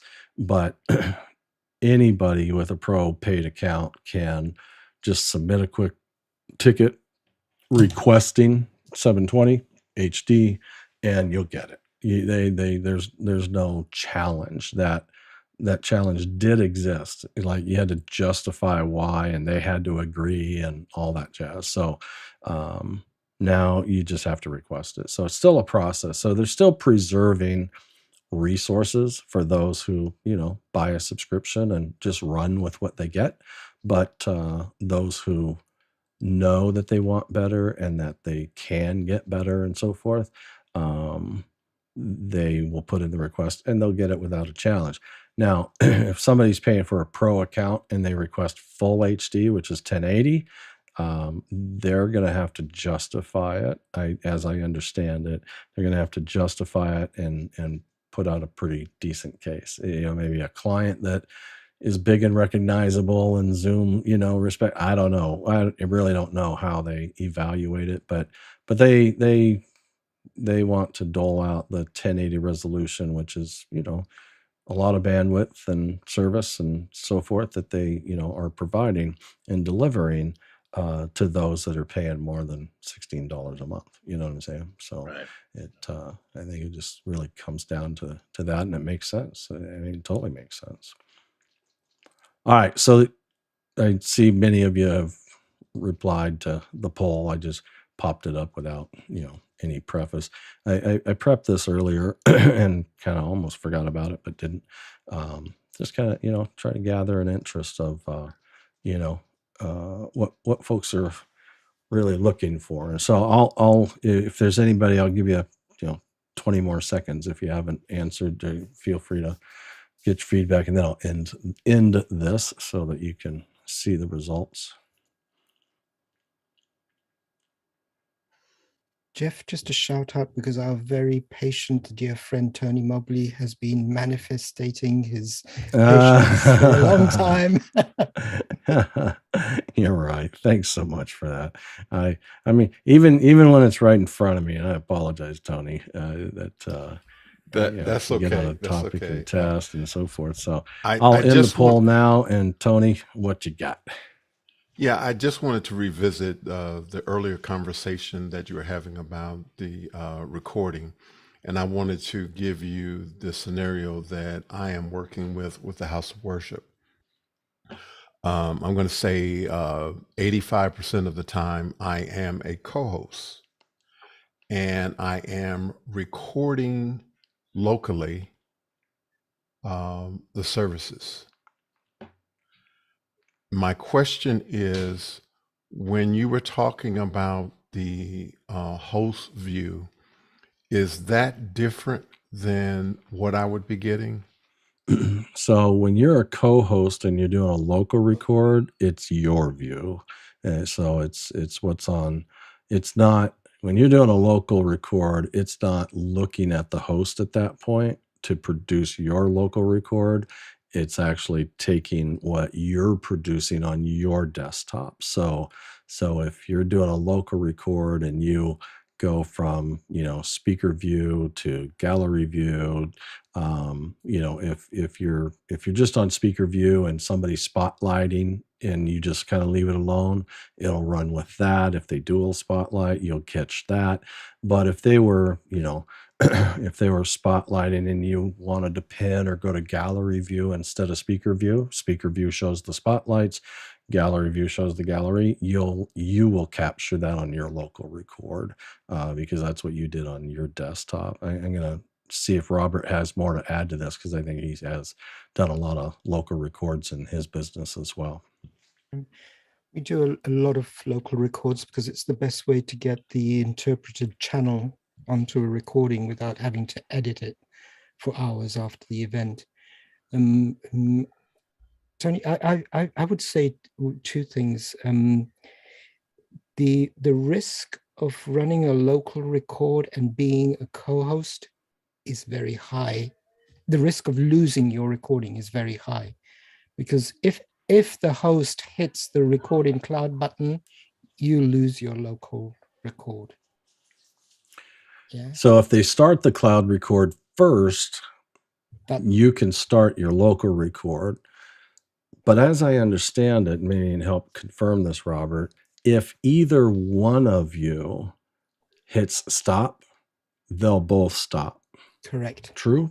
Yeah. Correct. Because what happens so the difference is this, Tony, is if you wanted to do a local record of this meeting, I would simply grant you local record privileges, right?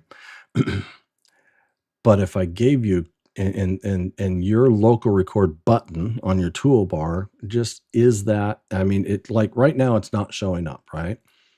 Mm-hmm. You don't have a record button, but Yes, I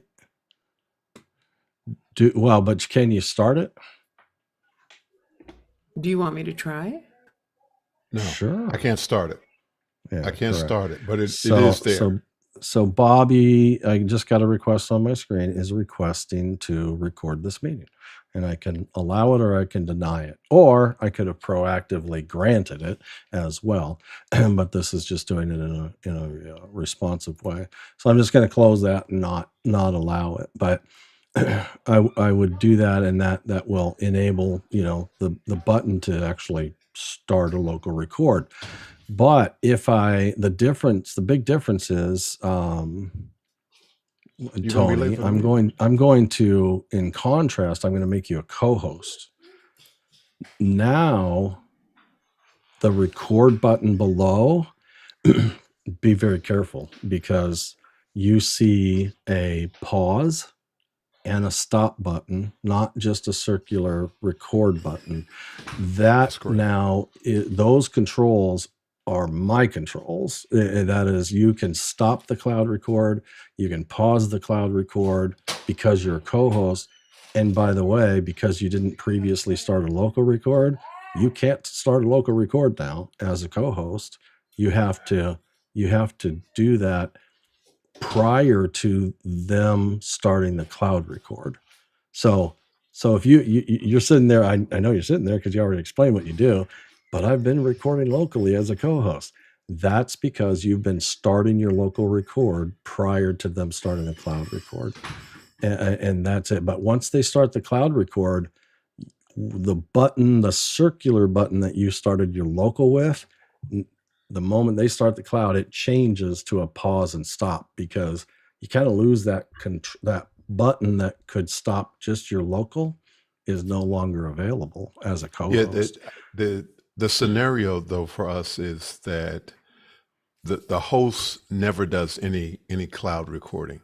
Yeah. So my job primarily is to do all of the recordings for the house of worship.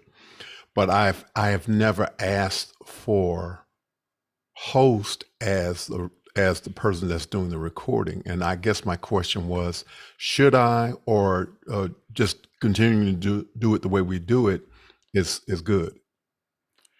If you're doing local, the result of the local record is going to be what's on your desktop for the most part. In most cases, that's what you see is what you're going to get on the record. It doesn't require being a host to create that result. If they're a host, but they're really not doing anything with it, if you got host, your experience isn't going to really be any different other than, because when you have when you have co-host and host control, and there's no recordings going, you make that initial selection. Do you want to start a cloud record or a local record, right? And so you'll still make that same decision. So I don't think with a local record that host is going to change anything for you as far as the experience that you are going through. Thank you, guys. If them as a host ever starts doing, like if they ever want to start a cloud record, you definitely want to stop being co-host in order to create a local record. You really do. You want them as the host to grant you local recording privileges, whether that's on your machine, because you may come back and go, yeah, but I need to be co-host in order to do this, this, and this during the meeting. And, and if that's the case, then you may need two different computers, one to be granted local record privileges and the other so you can be co-host and manage the meeting. So it just depends on if it grows into, a little bit more going on between the host and co-host roles. Yeah, I mean, anytime I do a production, I mean, I have a host computer that I set up the whole conference, the whole meeting, all the peripherals, and I leave it alone. Don't touch it. And then I make my second computer co-host, and that's where I deal with any of my switching, any of my super sources, any of my audio input or anything like that. That would go into my second computer. That way, no one can conflict by being a host with my job. Yeah, for sure. I got a question for you, Jeff, and for Mike as well. I mean, obviously, you guys are utilizing motion MP4s or graphics behind your super source or your PIP. Is that something you can do now within Zoom, or are you just utilizing a third laptop or whatever to push that imagery? So I myself, I'm a vMix producer as well, and so next to me I have vMix, and so if I bring this up on the desktop and just do a quick share over there, you'll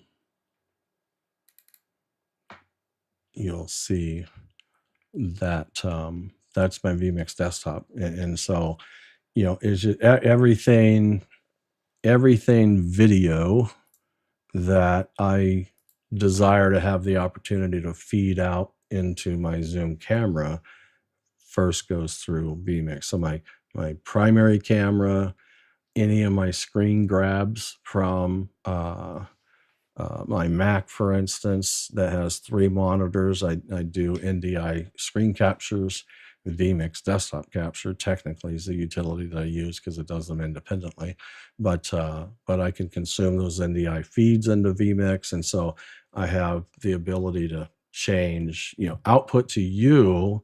I can go to my vMix desktop, I can go to vMix 2, I can go to my Mac screen, I can go to my PTZ camera. I mean, there's lots that can just be quickly switched between, and because of vMix, it has. And Mike, are you using vMix as well?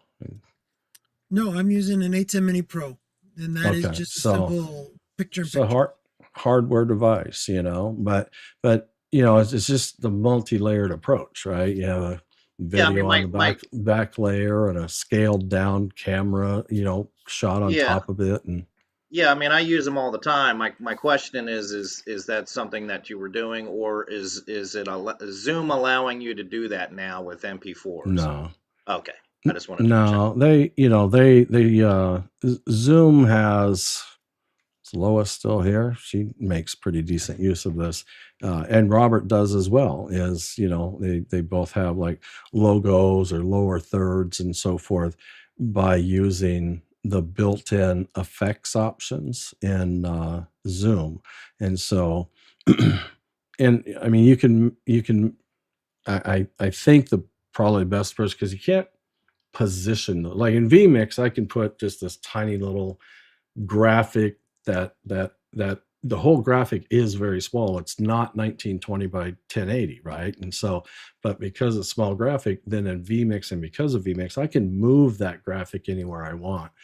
Yeah. In using Zoom effects, I believe the best approach would be to do a 16:9 ratio, so that wherever you put that graphic, that's where, because Zoom says, hey, I'll share this PNG that's transparent, but I don't believe you have the opportunity to tell it where to show it, right?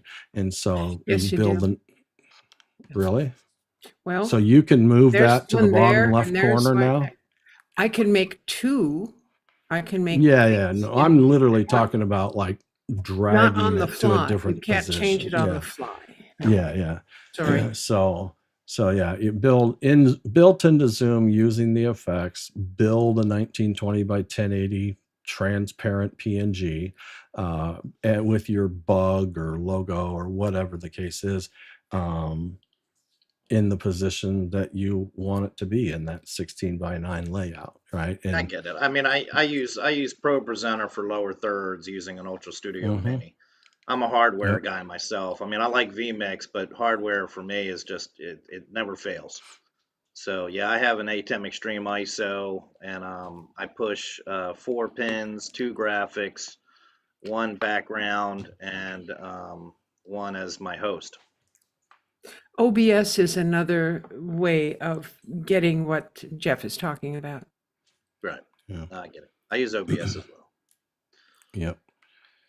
So hardware and the word never fails. I don't know. Never is a pretty strong word, by the way, because Well, all I I know mean, is I heard a whole lot of overheating conversations over the last 3 years with some of the Black Magic equipment. But and I'm not saying, oh, it's a lie or it's a failure. Certainly a hardware solution has been designed for a very specific purpose, and you can't exceed it, right? And therefore the reliability goes very high.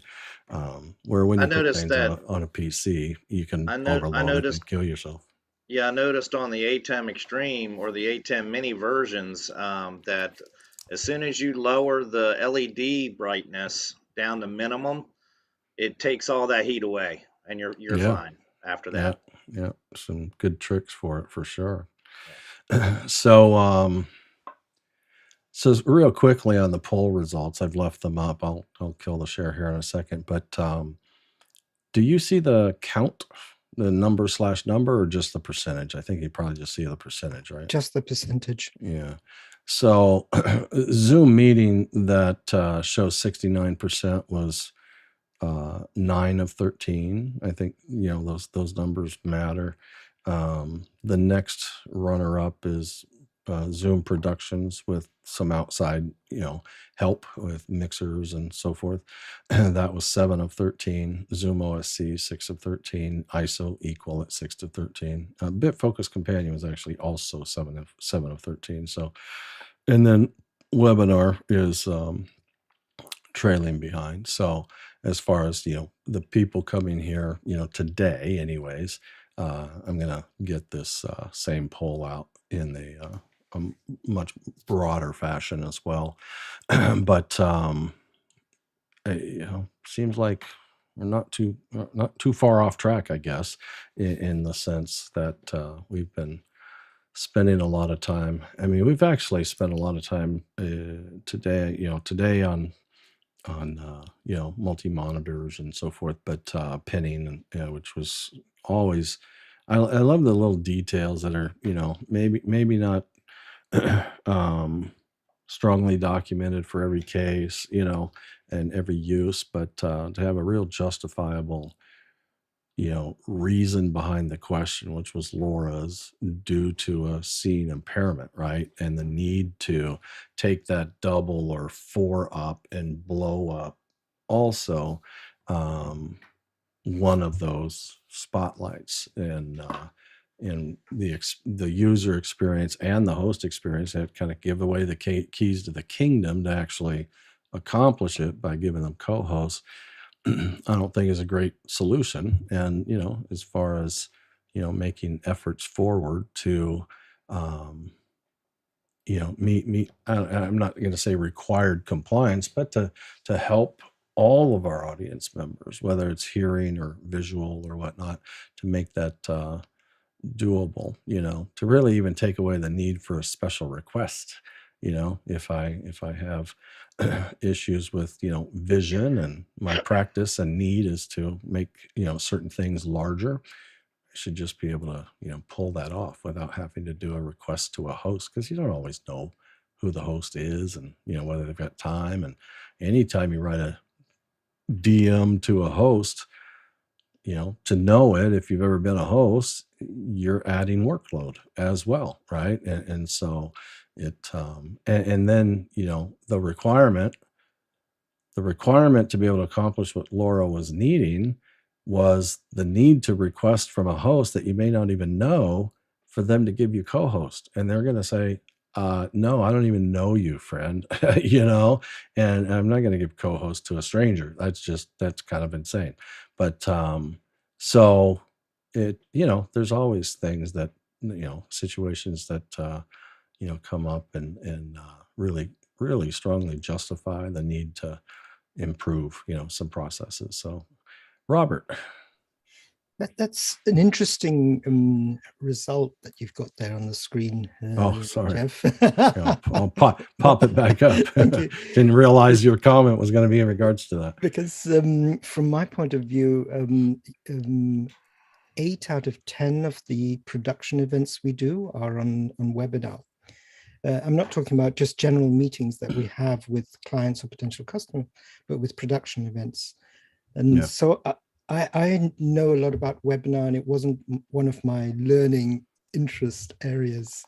And yet I can see here that the webinar is not a learning interest. Does that sort of imply that everyone here knows or uses webinar a lot? Or is it just not an area of interest, if I can ask?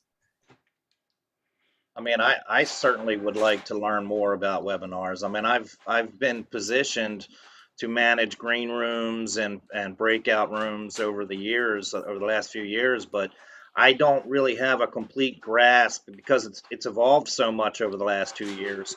I don't really have a complete grasp on exactly how it's designed in respect to how to properly administer the controls of each area of the webinar. I know how each one functions, but I don't know how they're overall organized in a way that I can manage it or administratively control it. So yeah, I'd definitely like to learn more. Yeah, I find that, I mean, I got a comment a night or two ago on the YouTube channel of one of the videos, and it was person asking about, they couldn't find. They said Reddit was a waste of time trying to find the answers, and even though they have like 10,000 subscribers to the Zoom Reddit channel or whatever they call them on Reddit. I've tuned into it, but it's really kind of a weird answer. Like there's a Zoom group on Facebook that has, I don't know, 30,000 members or something. And it's just really, it's a really strange group. Like, people just looking for Zoom meeting IDs, and, like they just want to join into some place they don't know. And it's like, that's kind of weird, but it's not focused, right? It's not focused like, the Zoom test kitchen community and many others, masters of Zoom and others that really focus on, the product, the features, how to use it, and so forth. Same thing that with this Reddit group, I guess, is a lot of subscription to it, but not a lot of meat, if you will, to the content provided. And so their concern, the comment was, it was, hey, we're going to be doing, I think this Tuesday, a webinar for 200 to 400 people or something like that, and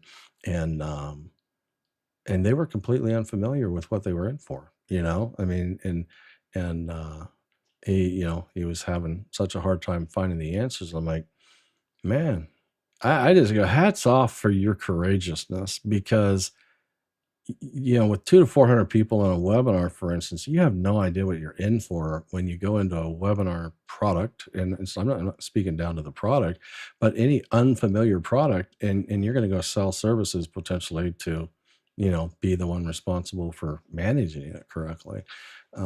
It's just, different. And so it is what I just find a lot of people, and I mean, this person wasn't alone. In my experience is most people who, I mean, I had a few contract jobs that were webinar specific this last year, and I was one of many, that they're going to go do this webinar, I'm doing this webinar, so we're all split up, and the job rec said it's webinar, need to have that experience, blah blah blah. And sure enough, there were hired people, just like me, who I end up having to teach, things and give them heads up and so forth on webinar, because they accepted the contract, even saying that they had to kind of have the experience, and they didn't. They just simply didn't. They didn't realize.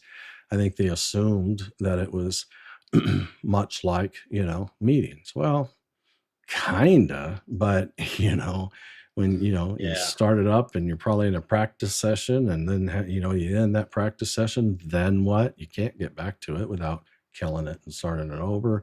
Just little things like that, and the host having much more delivery control. Like, I want the audience to see a full screen. I want the audience to see side by side, and they don't have the flexibility to change that.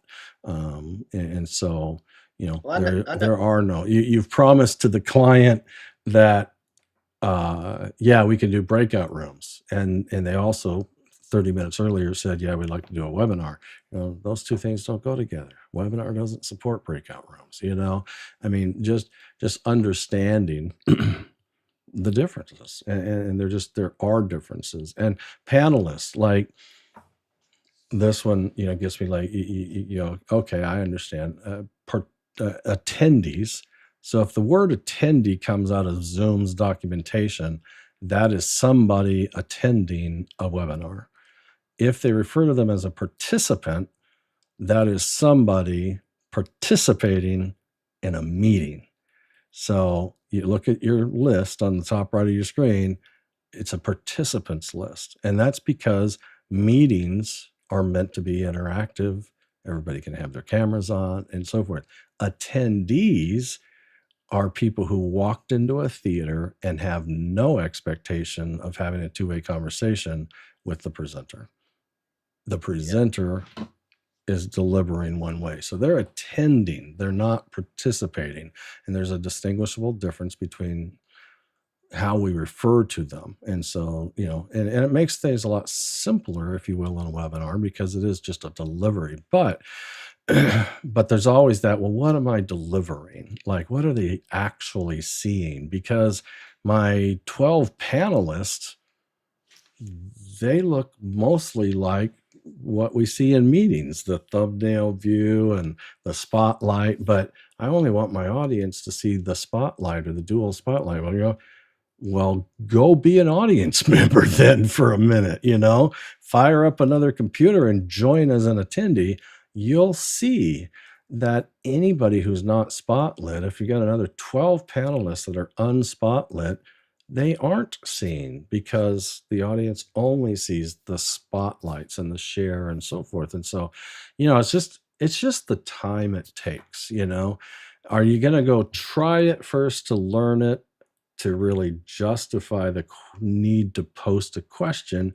Or are you the type of person who posts the question first because you're not willing to burn 10, 20, 30 minutes figuring it out, and that kind of sounds hardened, but it's just, if you're not willing to put in that time to get familiar with, a product from the get-go, I'm not sure you should be selling, services as a professional, with the because you mentioned that, because I remember this was 2 years ago when they were kind of figuring all this out.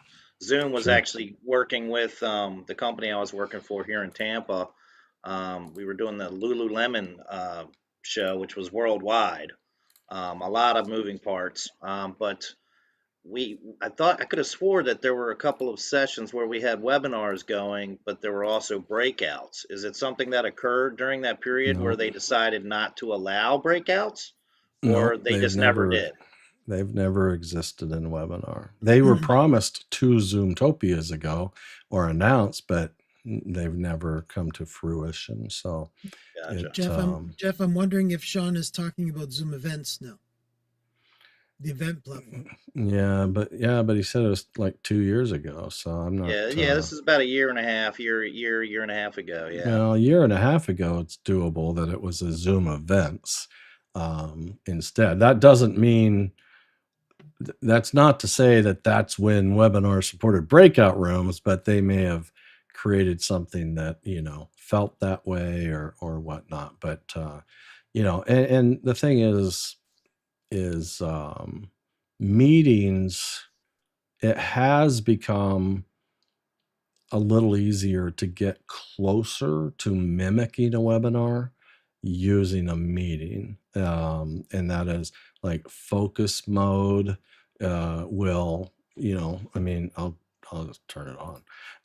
I'm going to, if I can find it here, I'm going to start focus mode and start that.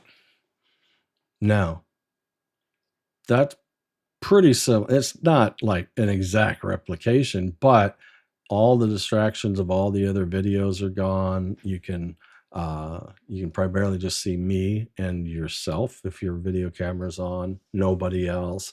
And so it really, webinar out of the box is kind of a non-distractive deliverable, and focus mode in meetings, which has since been added, So what's is a the way to difference? lessen those distractions as well.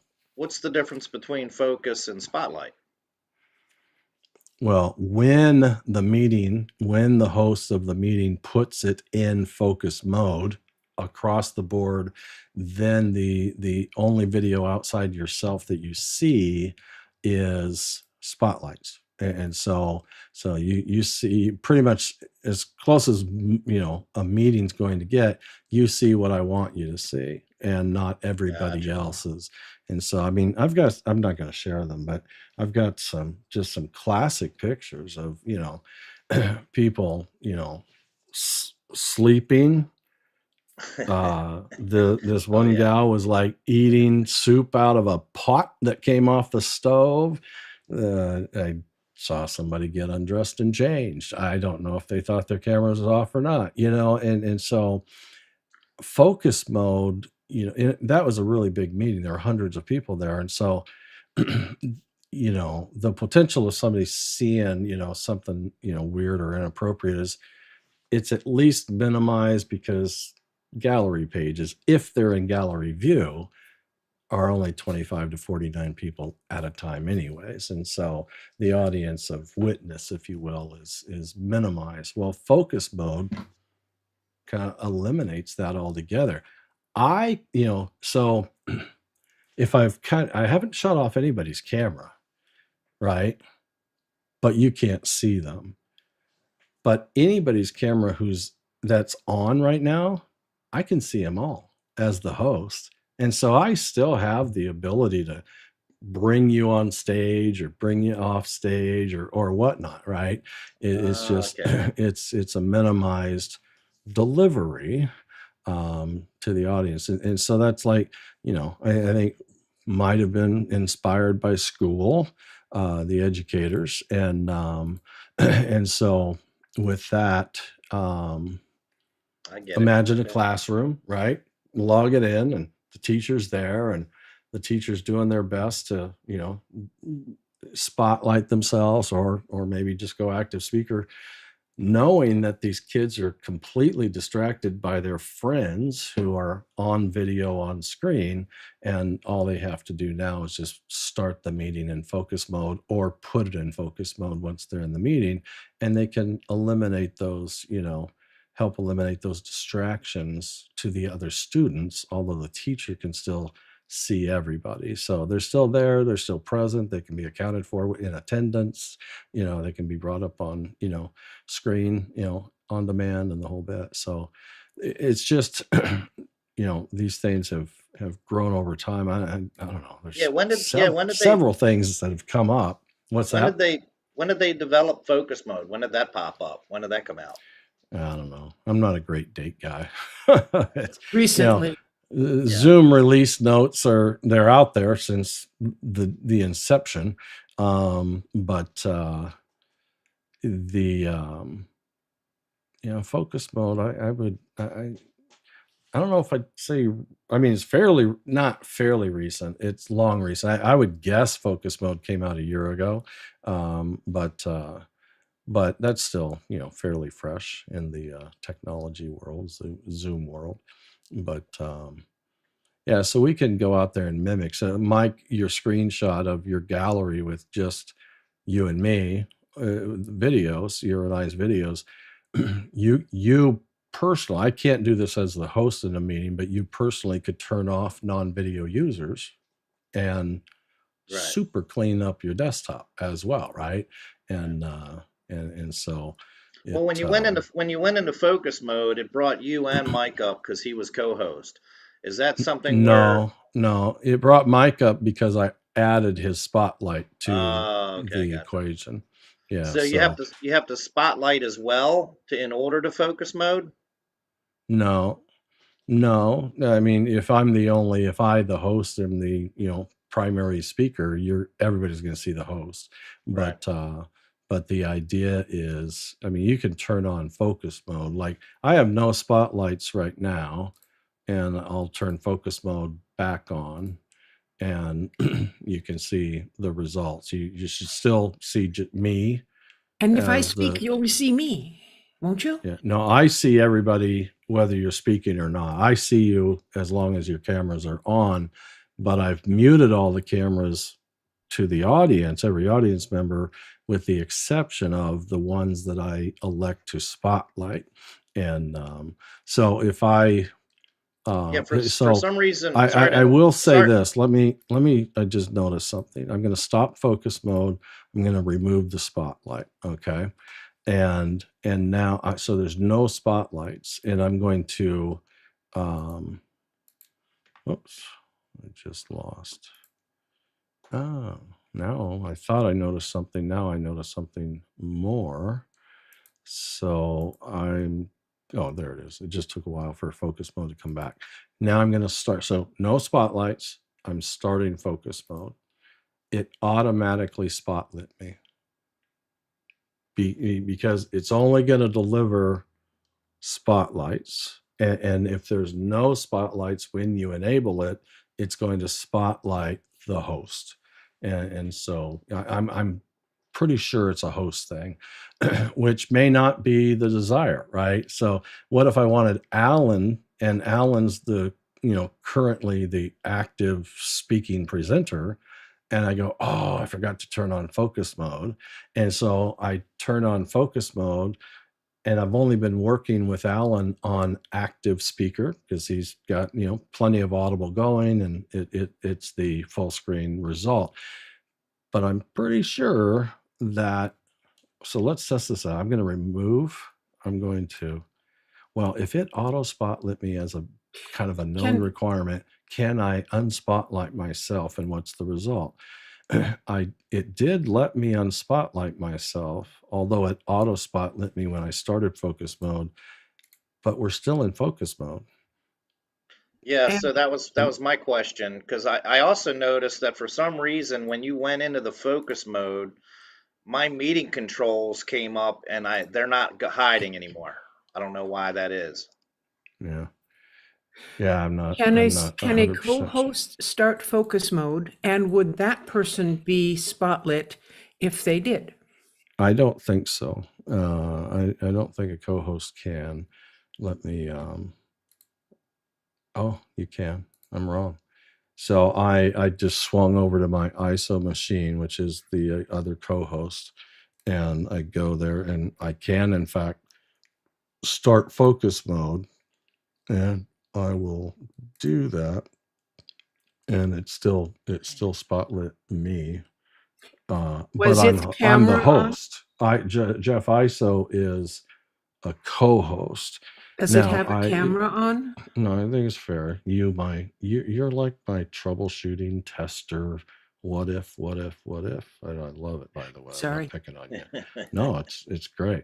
So now I'm going to turn on. So now you see a second me. Turn on its camera. I'm going to end focus mode and remove my spotlight. Okay. So it takes a little while to get the option back for focus mode when it ends. So let me give it that moment. Okay, there it is. All right, so on Jeff ISO, which is a co-host, now has a camera on, and I'm going to start focus mode, hit start, and the host still got spotlit. Okay. And that, to my point, with the Allen reference, I'm going to stop focus mode. I'm going to remove the spotlight, and so I'm on speaker view, and that's just, let's say that's where we've been. So whoever wants, I'm not going to make you unmute and talk if you don't want to, Alan, but if you want to, just go ahead and simulate being the speaker. Yes, I'm going to talking quietly and behind the just sit in scenes realize I solemn forgot to silence turn on focus a mode, dull and I'm dark going to dark. turn it on. Okay. Okay, so I'm speaking, test 1, 2, 3, to sit in solemn silence in a dull dark dock. Pestilential prison with a lifelong lock, awaiting the sensation for a short, sharp shock. So with no, so he was the active speaker, no spotlights, but active speaker was covering the so-called need of a visual. But I realized I forgot focus mode. I turned it on, and I'm the one who got spotlit. So because you're the only camera available to be spotlit. Because you can't spotlight someone who has no camera. I've got at least 6. I've got everybody's camera. So I'm the one who turned it on, and I have everybody's camera that's on. I can see, and it it still makes that decision. So now I thought of another test. I beat you to it, Lois. I'm going to turn my camera off as the host and start focus mode and see what it does as a result. I would guess. Anybody want to guess? I'm going to guess that you'll see my profile picture. It's going to flip to the co-host. Yeah. Nah, I don't think it'll do that. But his camera's not off. We can see you just fine. Yeah. So my main camera is off now. My ISO camera is on, and so now Alan, go ahead and talk again. Okay, I'm talking again. Talking again. 1, 2, 3, 4, 5, 6, 7, 8, 9, 10. And it went to your It did. Who said that? co-host. Yeah. Who said it would go to co-host? That'd be me. That'd be the only camera that's still functional that we can see. That's on a host co-host level. Yeah, yeah. I would say it's a privilege level, right? So it's a hierarchy. So then that's the next test. I'm going to shut that camera off also. Let me kill co-host. And focus shuts off everybody else's camera. Only to the audience members, not to me. So I'm going to shut off both. So now both of my computers have muted cameras. Either one of them, although I'm going to do it on my main machine, the Jeff Widgren host. I'm going to start focus mode there. Alan, go ahead. Okay, once again, I am There you the go. speaker. Went to Check him. 1, 2, 3, 4, 5, 6, 7, 8, and 9, and 10. And it's just now you. my screen said Jeff ISO. Jeff And it's- ISO labeled trumped Alan when I turned on focus mode. Is that what you saw also for a I moment? don't think they saw me. Yeah, I saw that once he started talking, he took the screen, and then the second you selected focus mode, your name went up. Yeah. Yeah. So now it, Who's in position 1, Jeff? you're in position 1 because your hand is up. And other than that, it would be Alan on my screen. But anyways, so Should be Robert. it went to when I said both cameras off, we're both host co-host, I enabled focus mode and it instantly showed the Jeff ISO label, not its profile picture, because I do in fact have a profile picture, but focus mode kills video to the audience and profile pictures. It takes them both away. And so that's why it showed the Jeff ISO label. But it didn't spotlight. Like before, if I had a camera on, it would auto spotlight the host or auto spotlight the co-host, we found out. But because you can't spotlight a individual with a camera that's off, Right. then it stayed in active speaker mode, and active speaker treated it like Jeff ISO momentarily became the active speaker and trumped Alan, who was on screen, but Jeff ISO came up and then Alan came back with the vocal. So interesting. Yeah, just interesting on that. So I'll turn cameras back on, and yeah, interesting test, interesting results. I'll turn focus mode back off. You should see people's pictures again. And but the point that got us there was webinar is a definite different deliverable. I've had conversations with people who have had, I guess, similar experiences to me, and that is that webinar was good, or that webinar wasn't so good, or it's about the speakers, not about the tool, right? But when you think about webinar, and you say, well, webinar doesn't allow attendees to turn their cameras on, and you can optionally promote them to panelists.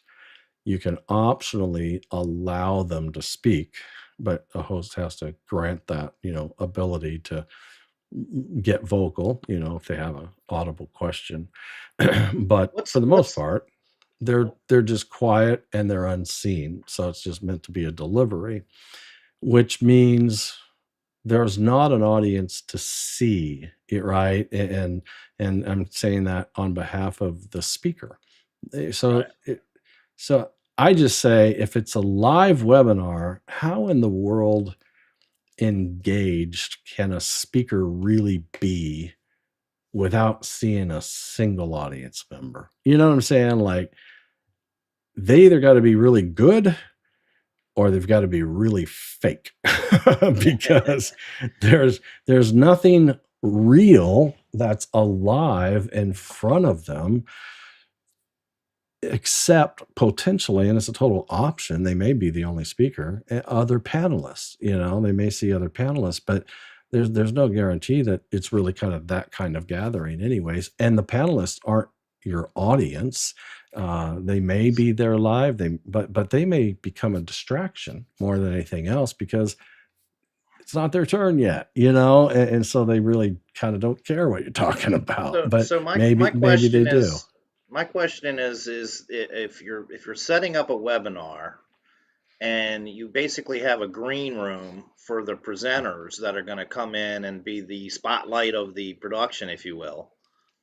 The green room, what are the credentials for the green room? Is that just a separate Zoom meeting? And then you transfer it over to what? Another Zoom meeting? I mean, how do you? These days, I mean, they didn't used to have green rooms and webinars, but they do now. And so you can enable, what do they call it, guys? They have a term for their green room. I just don't remember the term now.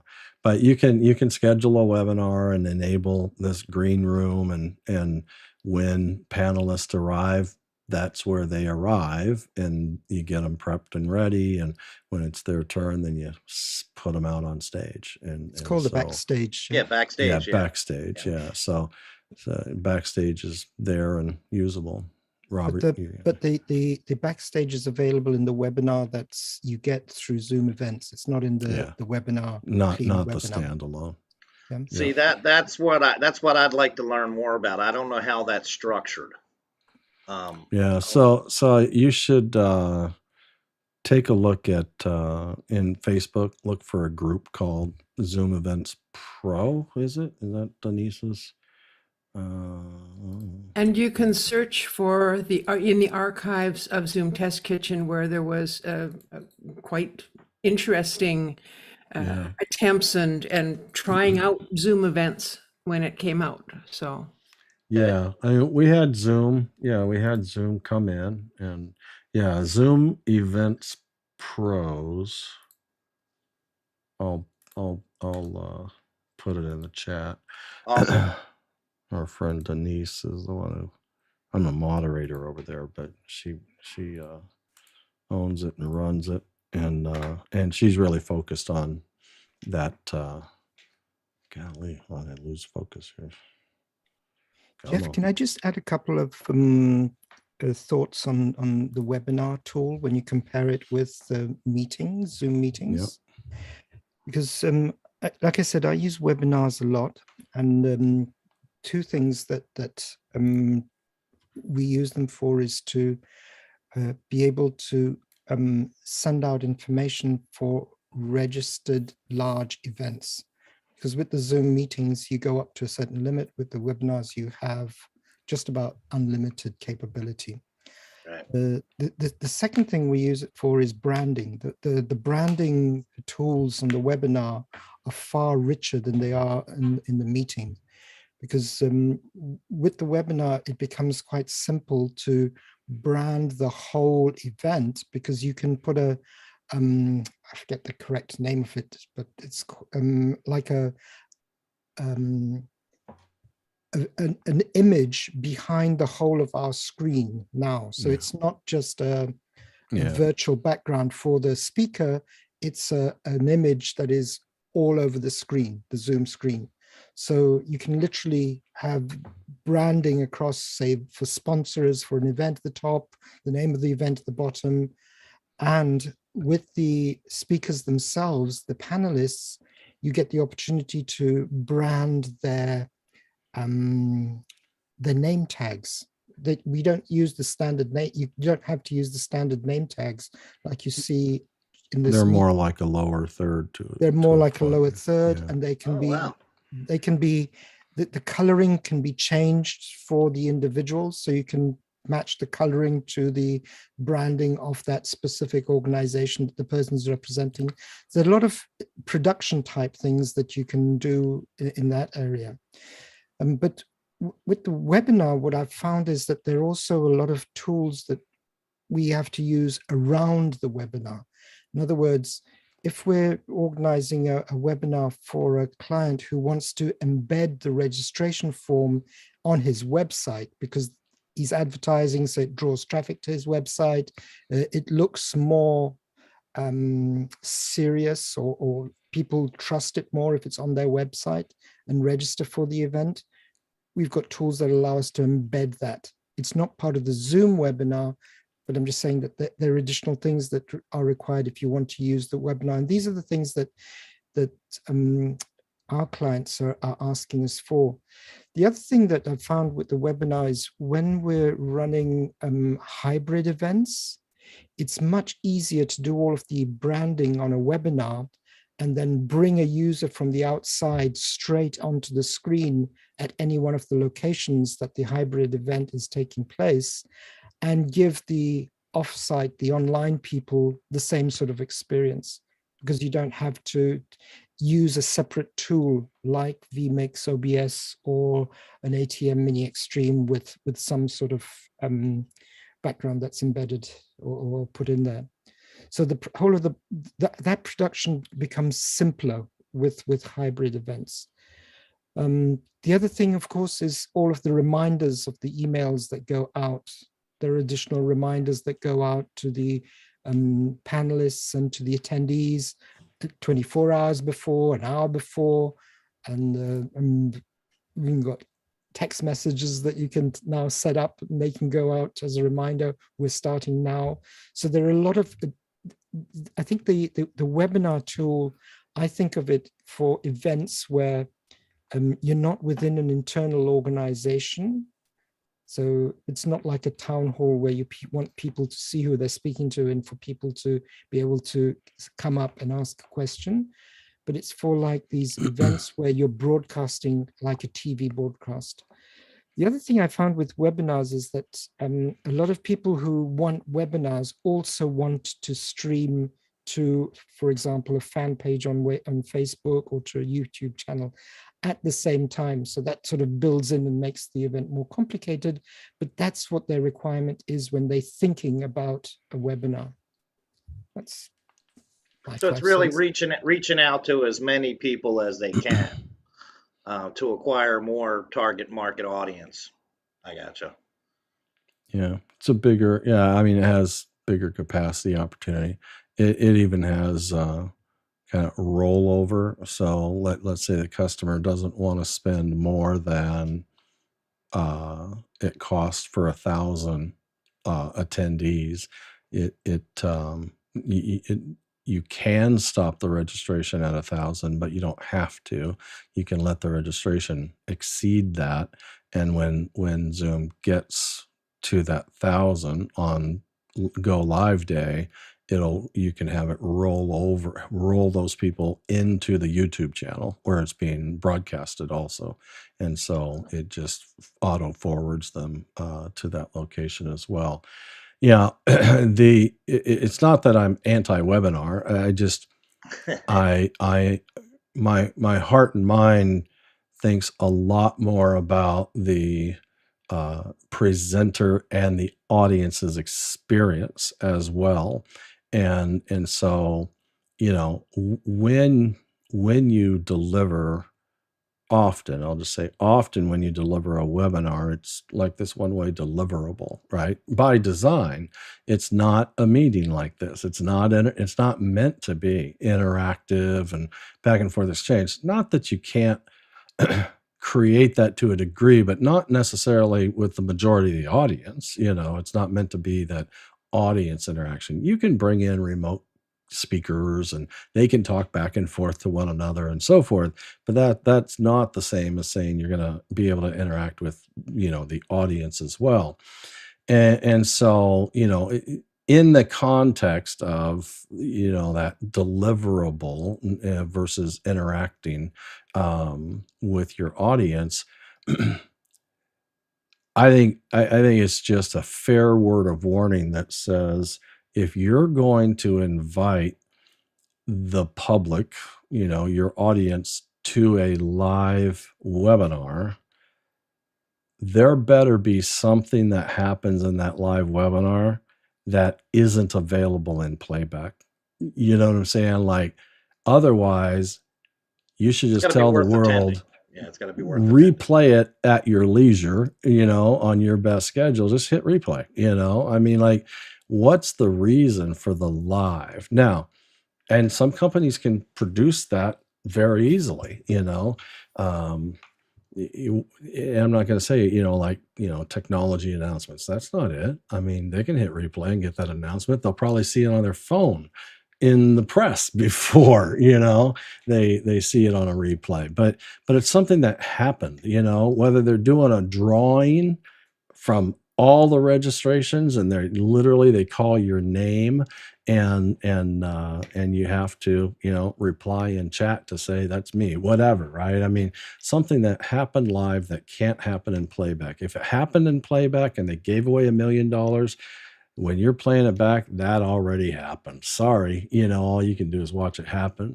But I'm just saying it, there's probably a lot of webinars that should have just been pre-recorded, and replayed, and you can still put it on a schedule for the world, but just hit play as the operator and let it play. It's not live people and so forth. I mean, and it'll be better at the end of the day. It'll be better because you get to post edit it before you post it and play it and so forth. So that, but that's just a part. That's not webinar. That's the way webinar is, too commonly used and implemented. It's like, why do we do that live? I mean, it's one of those things where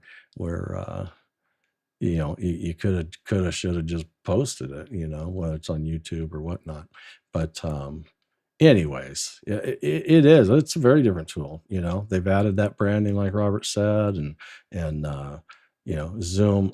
I'm not sure where this is going to play, whether it's meetings or webinar or both or whatnot. But they're working on a customizable, kind of pre-built, studio. I think they call it Pro Studio or something like that. But where you can pre-build custom layouts, so that you're going to have, let's say, a moderator on this and then a 3 up next to it and so forth. You're not just stuck with a standard gallery view that's self-managing. You actually plug in this attendee's name or panelist name into these video windows, and so you have it all kind of pre-built and ready to roll. They're developing that, and they announced that at Zoomtopia. So they're doing a lot of things. There's tons coming, and NAB is coming up in what's today, the 7th. So Yeah. so you got another 10 days or something like that. But anyways, NAB's around the corner, and Zoom's going to be there, and I'm sure they'll have announcements, and I think we'll be pretty happy with some of the things they announce and so forth. I'm not saying I know what they are, but I do know categorically I've been told it'll blow my mind. So, like, I kind of like hearing that, So it'll be interesting to see. But I wrote an article, I don't know, 2 or 3 months ago that just talked about this amazing development pace that Zoom has been able to deliver and continues to deliver on, and yeah, it's been amazing to see how much has changed in just the last 8 months. Yeah. I mean, they just keep making and small changes. not just enriching one product, but expanding into lots of different products, from calendars and inboxes now. I mean, it's amazing. Phones. I mean, there's just so many things. Their contact center for sales, big sales groups. I mean, they're just doing so much. So it's always been super impressive. Lois, you've had your hand up. I did, and I do. And I have a couple of things. Back to what we were talking about, you did a poll. Very nice. Great to have a poll for the 14 people who were here. So I'm wondering, Jeff, if you can figure out a way to make a poll-like thing available to the folks who either listen to this afterwards or are watching archives or are, what, Robert, what? I do that. I use Slido for that. Good. So anyway, one of the things that I think would be really nice is to have a way that people who can't be here at this time on Friday can put in questions for us to answer with the people who are here, you know, the pre-questions. So maybe you could announce to folks how they can interact, what way they can send messages, get questions, express concerns about topics and all that sort of stuff. Thank you, Jeff. You must think I'm a nicer guy than I am. Because if you're not in this meeting, you have no voice. You know, I think it's a great idea when people that have Facebook groups, you know, when you're on your phone and you have a Facebook app open and, you know, somebody sends you a question, you know, like, what do you think about this? Or what do you think about that? I think that's awesome. I think that's something I'd like to see more often where, you know, like shoot me a question. Let me answer it. Maybe get some feedback on it. Yeah. So when I put up the poll, I did drop a comment, if you want to play back the recording, that I was going to go to a broader audience with this, which is my my email lists that goes. I use MailChimp as the tool. I can embed, you know, a poll or a survey there, and there's like 800 or so on that list, and so I'll send it there. The Facebook group, I don't know if it's just, you know, the Facebook groups that I moderate, but Facebook groups seem to be quieting down, you know, the amount of activity. I mean, certainly, you know, different products, but whether it's Facebook's, you know, focus or support, private groups on Facebook's, which is where I started the Zoom Test Kitchen. I have a page, a public page as well, but once you start a private group, you can't make it public because that kind of exposes people that bought in and signed up for a private group.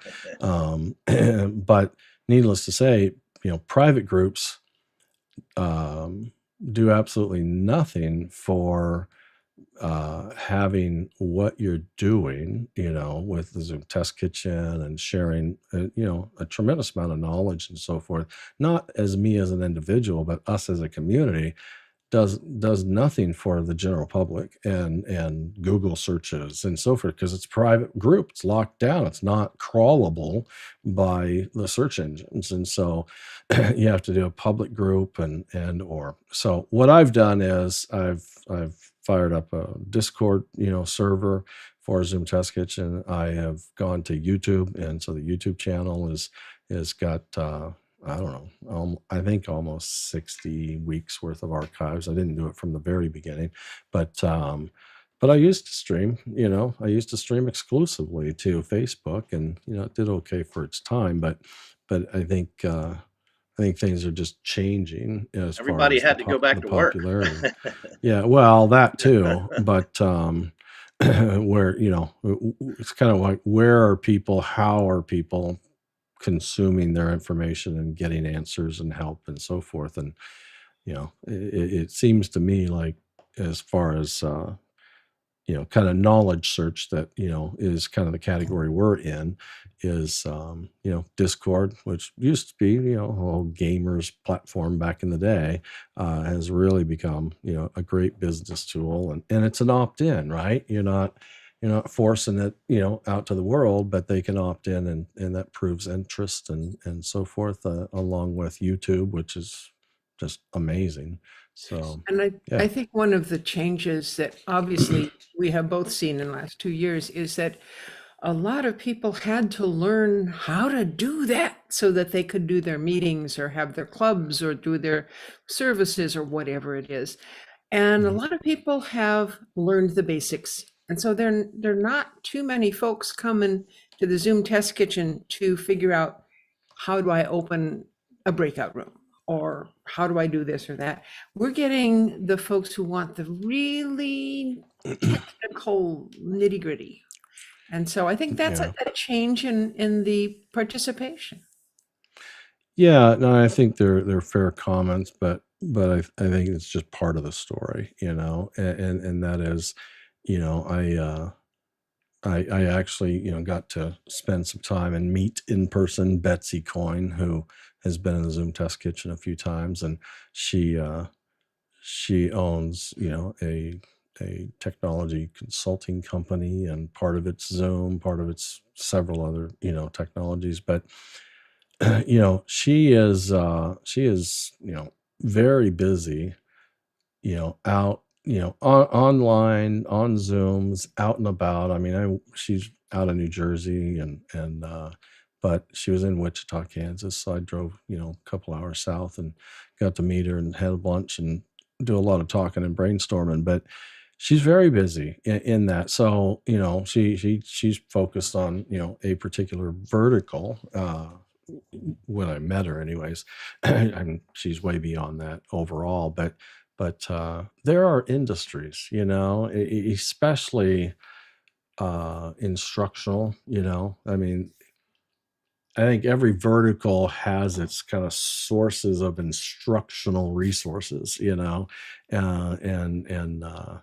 that, they either require or provide, optionally to their employees, and those are your go-to folks. And so those those folks, they definitely need to up their game, and they desire to up their game, and to be able to share that with, these folks that they're teaching, and so forth. So, I mean, I think there is definitely, without question, a shift.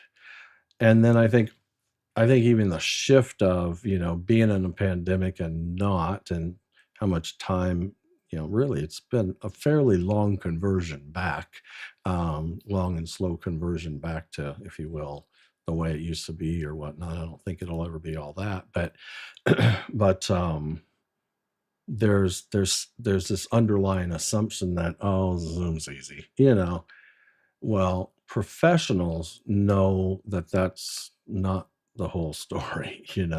When you get into, really needing to know, and you've got 300, 600 in front of you, and you're responsible for quickly getting them to, breakout rooms are back or checked in, or how do you monitor and keep troublemakers out, there's a lot of behaviors that people realize, yeah, maybe it's a little bit harder than just clicking on a link and ending up in Zoom and calling it easy, right? Because, that's not where it starts and ends, for sure. So it is a narrower market, like you say, Lois, of those who need to know more at a granular level of a lot of other behaviors other than just being an attendee, right? Attending a Zoom meeting is piece cake.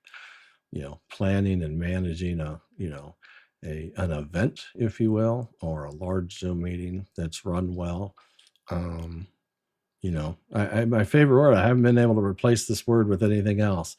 And it is having the knowledge, the experience, and the tools that aren't available inside Zoom to rid your meetings of clunkiness. It's clunky, and it's all about, it doesn't matter if it's me who has thousands of Zoom admin hours. I can't produce anything but clunky experiences managing multiple spotlights, muting and unmuting, raising hand or lowering hands that have been raised with a mouse on multiple people that really should be done at the same time, but can't be done because it's one hand and one mouse. And, and so it just proving to people or getting people to realize that, that extra effort of of understanding what ZoomOSC is, what Companion is, what a Stream Deck will do for you, it's mind-boggling how long it takes. But the fact is, it is what it is. But when people see, the tools like that, where you've got, everything you can possibly do on the left side, and on the right side, you've got active, displays of people So in the how did meeting you, and did so forth. It's kind of mind-blowing for most people. It's like, wow, how in the world are you doing that? And it's super cool, to see yeah, people's eyes open. yeah, I've built several config files depending on whatever switcher I was utilizing with Companion. So how did you build that? Was that something that you worked exclusively on yourself, or is that something that you copied from something else? Or because I know, for example, like A to Z Productions put out a lot of macro based companion files that allowed for me to control my ATEM with animated super sources, for example. And I was able to get that through A to Z Productions. How did you develop these scripts and the config file? I developed them. You just That's built all you I can built them all, say. you I built them didn't, all I didn't, I yourself, didn't or take did anything from anybody. I've developed, every graphic that you see, and this is just the front page. I mean, I'll go, from the title page. That's the way they kind of sit at rest, to the main menu, to actions, to the this is the gallery view on the right side, the order of arrival or participant ID on the right side. This is the group that automatically puts host and co-host in as that group. And so I can, so spotlight, unspotlight. in Companion there are presets. Does Zoom have presets in Companion? I haven't looked. ZoomOSC Zoom has has presets. presets, but I can tell you right now, these buttons, maybe a few of them started as, a quick hit drop, drag and drop preset, but I don't think a single one of them mimics a preset the way it was originally dragged in, Gotcha. so so you got, if you're on a group, for instance, let's say group one, there's no members in group one right now. Let's say that Jeff and Robert and let's go Mike, I guess. Those three are my primary speakers. Though, to me, I don't care if I have 1,000 people in the meeting. Those are the only three I care about, because they're the ones I'll have to spotlight and unspotlight and so forth, right? And so I select them. I go to group management, which doesn't mess up my right deck, but it puts the group management on the left side, and I add. And now you can see that, it says the little number 3. You can see that there's 3 members. If I press the top red button of group 1, you'll see on the right side that they are now, in fact, members of group 1. That's really nice. It doesn't preset matter right if there's there. 1,000 people who join the meeting in the next 30 minutes. I will always be able to go to group 1 to spotlight, mute, and so forth. I mean, that's where I'll manage the meeting, because I'm not going to manage the audience, and,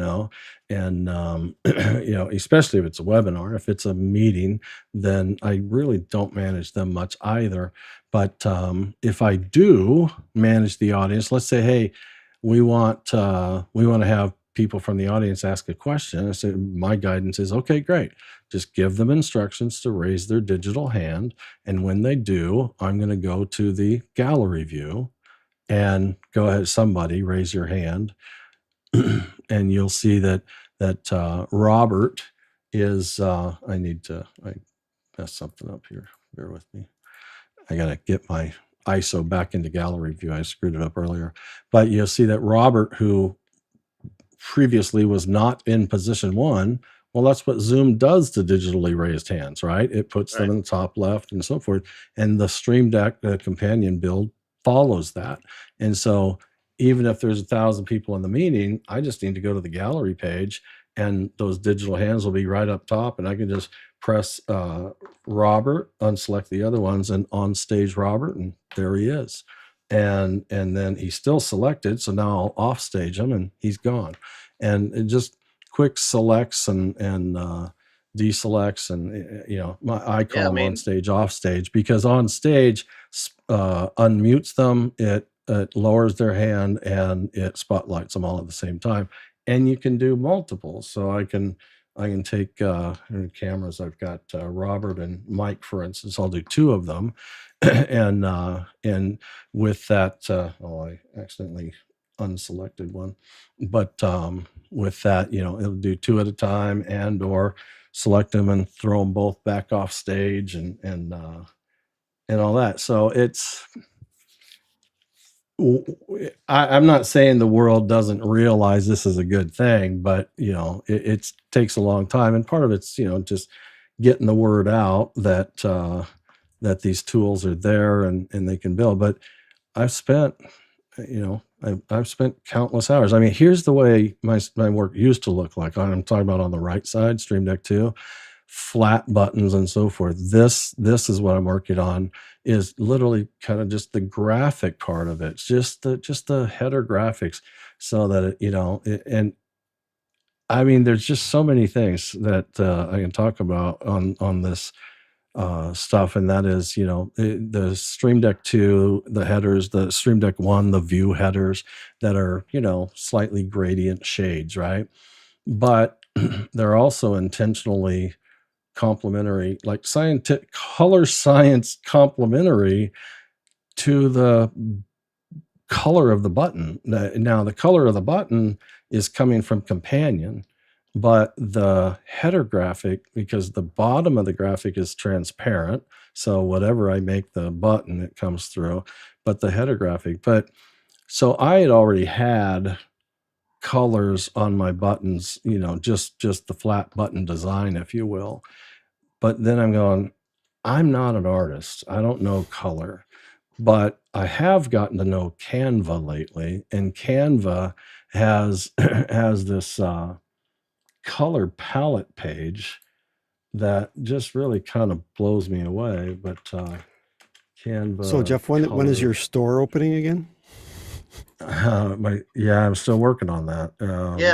It's something I would literally. I'm developing it, but I want to share this because I've become a real fan lately, and because it's helped me so much with what I'm working on. So, I would take you can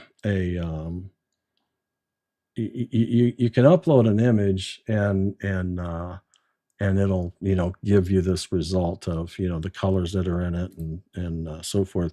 But you can also, what I've been doing is going to the color wheel. And so my existing button colors, which I really didn't want to change, I would just take the hex code, plug it in this color wheel, and when I did that, I don't remember if I had one. Let's see what that is. Yeah, that don't work. Anyways, let's just say that's the color. It says choose a complementary combination. So if my button was this, let's say burnt orange, this is a complementary color, or what's called monochromatic complement to it, if you will, or this analogous. But they're, like these are other colors I would never even think of because this just isn't my world. But it made it really easy for me to to find a header color that would complement the existing button color, and I always went for the darker ones because I knew I wanted to gradiate it from dark to light, and so it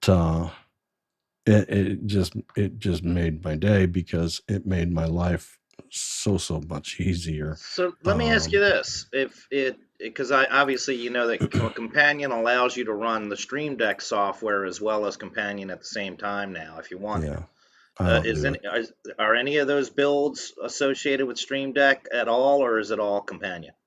I'm a 100% Companion user, and this is 100% been built over the last 6 weeks on Companion 3.0 beta. As they have continued to develop 3.0, it was my friend Andy Carluccio who made ZoomOSC as we know it. He recommended to me. He says, "Hey, I'd really recommend going and spending time on 3.0 moving forward." And he wasn't recommending it for production, for jobs I'd have, but it was some of the best advice ever. And I'm not going to say I know it inside and out, but I ain't far from it. I've spent countless hours of undocumented learning because they haven't documented the product yet, and it's a huge rewrite to their previous versions. And so being able to take let's see if I can change this. I have to do this page separately, I think. Let me check. If I go there we go. The right page, Stream Deck 2 right now, this is my single user version. This will be a one-page companion page meeting manager. I'll call it something like Zoom Switcher or whatnot. But this is where it begins and ends. It's not a multi-page approach. I just wanted to get rid of the intimidation factor, if you will, of my kind of 16-page approach side by side, all that. Just one page to manage a meeting. So really disregard Stream Deck 1 at this point. And if I have a one up, can I do Mac 2? Yeah, I guess I can do that. Hang on.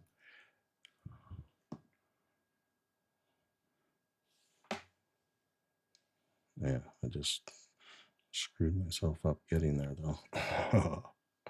It's a little bigger view, but I'll have to manually page. Do you have any scripts or commands or buttons that you would use to move a person from one room to another? Breakout rooms? Yeah. Yeah, breakout rooms on Companion are there's part of the process that's quite doable. There's another part of the process, such as all the audience member names, that just it's just not the right tool for the job because it's a list of people, and so a tool like Isadora or something would be much more appropriate for that kind of management for breakout rooms in particular. John, you got your hand up. Let me unmute. There you go. Lower my hand. I just want to know when you're going to let me order kitchen appliances through the Zoom test kitchen. So I'm not going to preview it because it's pretty early, but I literally am working on my Wix e-commerce store site. So it's being built, and I really hope that by next weekend it will be public and everybody can go there. I'll have this will be its standalone purchasable product. This one for really it's easiest to describe it as the consumer model, but it's not it's not the best way to describe the person, which is like the individual meeting manager. I need to come up with the term, but that's who this build is targeted towards. And there's just I think there's some real uniqueness here in the sense that if I were to deselect, so selecting and deselecting and so forth is all, you can see how that's happening as I'm doing it. But if I take Mike here, I can you can see that if I highlight Mike and then I can go to the bottom right and I can spotlight or take him and John both and multi-spotlight. But if it's really kind of a one person at a time approach or an emergency ad or whatnot, you also have the ability to just press and hold and it'll take on mic, and press and hold and it'll remove mic, and or I can bring mic back and I go, oh, John's responding to mic. I'm just going to press and hold John's button. And so you don't have, you can pick the way you work on this page, and that is, select and spotlight, or and then unspotlight, or you can just press and hold and it'll spotlight, and press and hold that person's name again and it'll unspotlight. And so the same thing with if I remove all the spotlights there, the same thing with several of the other buttons. As a matter of fact, let me go back and there we go. So if I take, I got to remember which ones. Let's see. Oh, so if I, I got to almost look at the code and remind myself, but anything that so if I, let's say, who's John, if you'll mute yourself real quick, and then I can, see that John is muted. I'll select him and I'll press on the unmute button and it unmutes him, but I believe I programmed it. Told it. me that it said the host unmuted me. Yeah, but many of these buttons are they're dual purposed, and not every one of them is, but I will let me just bring up companion on the Mac. So when we Here she's got something called Groove Quest from 8 to 11.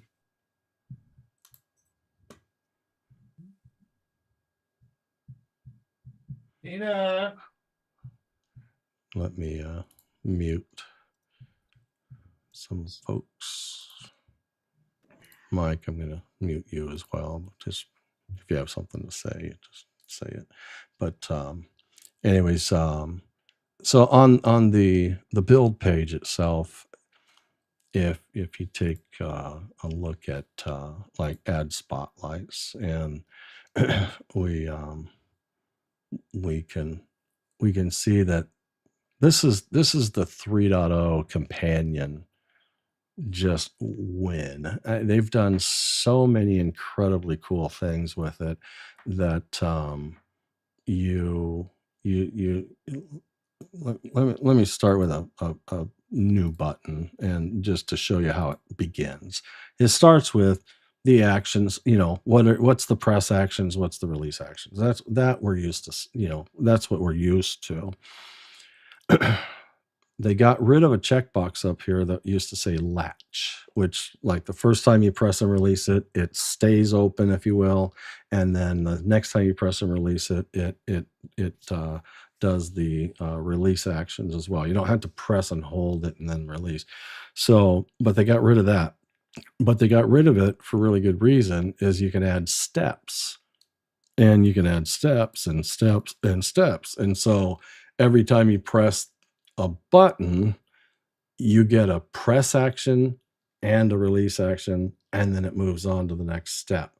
And then it gets its press action and a release action, and so forth. And so you get the, this endless possibility. But it's really not, I feel like an infomercial, but it doesn't stop there. You have these press and release for each step, but you can also add a duration to every step as well.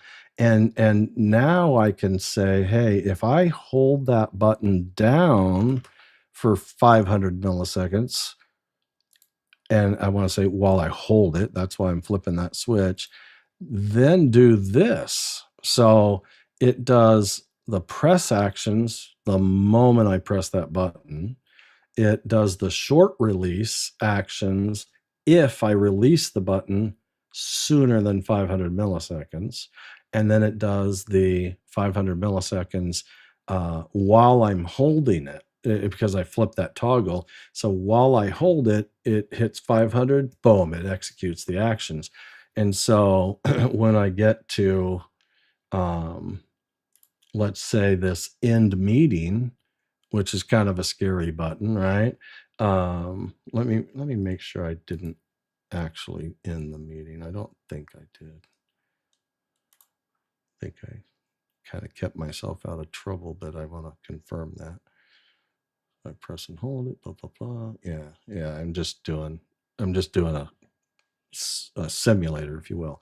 But if I tap this button, it says, all it does is turn yellow, add some black text, and says, hey, hold to confirm. Like, because this is a serious decision that it's going to kill the meeting. And so if it was a mistake, there's not enough room to type all the options. But if I just tap that again, it just cancels that. If I tap it again, it says hold to confirm. And if I press and hold, it'll say meeting ended, and then it'll clear that prompt. And so that's the possibility of building all that and tons more into like single buttons these days is amazing to me. And that's where, all these buttons. So, each individual participant, these 14 buttons up here, it says on short release, just simply toggle it, which is a ZoomOSC thing, right? Select it. Let ZoomOSC know that this is one of your selected users, and I'd say on the feedback, make the background pink. That's it. But if you press and hold it on participant 1, then we want to select, we want to unmute them and spotlight them. And we also want to move on to step 2. So I'm spotlighting them, I'm unmuting them, and I'm telling companion to progress to the next step and going to step 2, because now that's where it will be. And so if it's on step 2, the short release is to unselect or select. I mean, right? That's what allows us to bounce it on or off being selected or unselected.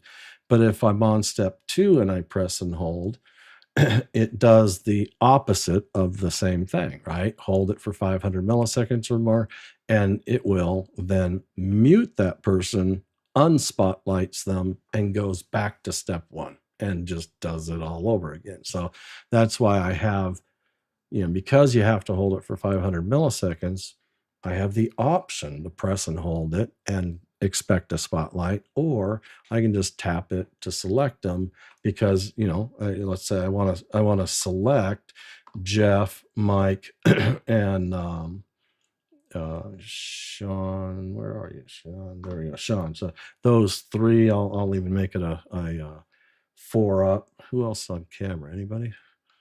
I gotta go to gallery view real quick just to see. I got Alan. So I want to do, a 4 up. Well, that's not a press and hold type, release. That's a select all 4, and then tell it to add the spotlights, and it will throw all 4 of those up, and everybody should be unmuted. And if you're not, you definitely have a prompt on your screen asking you to unmute, right? Confirm. So I can't unmute somebody who hasn't given me, the host, the allowance to do that. But if you haven't allowed the host, so I scheduled my meeting. When I scheduled my meeting, I said, ask the participants to allow the host to unmute them. And so when you log in, if you've answered this in the past, you don't have to do it again. But if it was your first time in, you got asked, do you want to allow the host to unmute you? And you say yes or no. If you say yes, I can mute you and unmute you all day as the host. If you say no, then my automated button that says unmute, it should just simply pop up a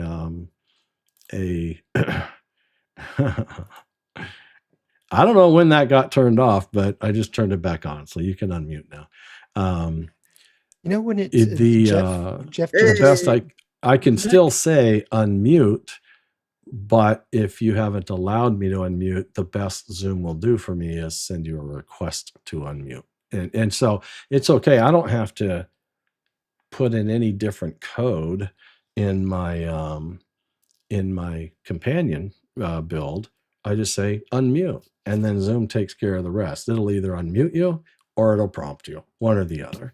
And So when you selected all four of us and spotlighted all four of us, it was like pop 1, pop 2, pop 3, pop 4. Is that because of a delay that you built in, or is that just no, taking its no, time? that's as fast as Zoom will pull it off. Gotcha. So I send, I select. That's a ZoomOSC thing. I tell ZoomOSC in a single command to spotlight the pre-selected people, and it sends the command, and that's, ZoomOSC is owned by Zoom now, so that is as quick as it can practically happen into and through Zoom. So yeah, What it can't what just splat 4 up at a time. And if you start trying to get things, like if I'll remove the spotlights and I will single-handedly press and hold on multiple, not like 2 at the same time, but I'll press and hold, and I'll press and hold with 2 people back to back, and you see if it's like any faster. So I'll do myself and Mike. So I'm gonna go press and hold Jeff, press and hold Mike, and it didn't even add the mic part. Now I'll do it, and it did. It's just it, and just to back it up on my let's go back over here on my build. If you take a look at, let's say the press and hold actions, is you can see one, I toggle on what's called relative delays. That is, execute this with a delay, then execute the next one with the delay, then it's one progressively. It's like consecutive sentences, right? You have to serve one after the other. You have to put your delays back to back. Don't start them all at the same time and everybody goes 10 milliseconds. You have to start at 10, end, now you start, and so forth. So that's the relative delays. And you can see that I put like 10 millisecond delays. As a matter of fact, the other night, I was working on something last night, and it was at the end of I actually I need to add it to this build. I can see too. I don't think I did.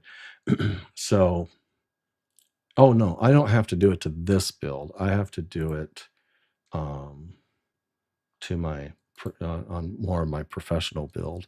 The and part of it's already here, I know, but so if I on stage somebody, one or more people, then I click on stage. It it doesn't have to delay the first one, right? Just hit the first one right away. But then here I actually have 50 millisecond delays between them, and so forth. But the last action is on the ISO machine, is to set it back to gallery view.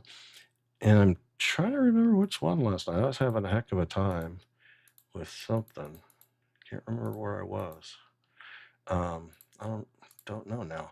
But I was finding myself that I finally put in 150 millisecond delay, and whatever I was trying to get working and it wasn't working out of the sequence of actions, boom, that was the deal. It was all these things were happening, and by the time I was trying to go to gallery view while it was trying to still spotlight 4 or 6 people, right? And you saw it, spotlight, splat, splat, splat. There's a little bit of time taken, and so yeah, I had to find myself adding enough delay to not try to execute this command while any of these are still trying to, do their thing or finish up.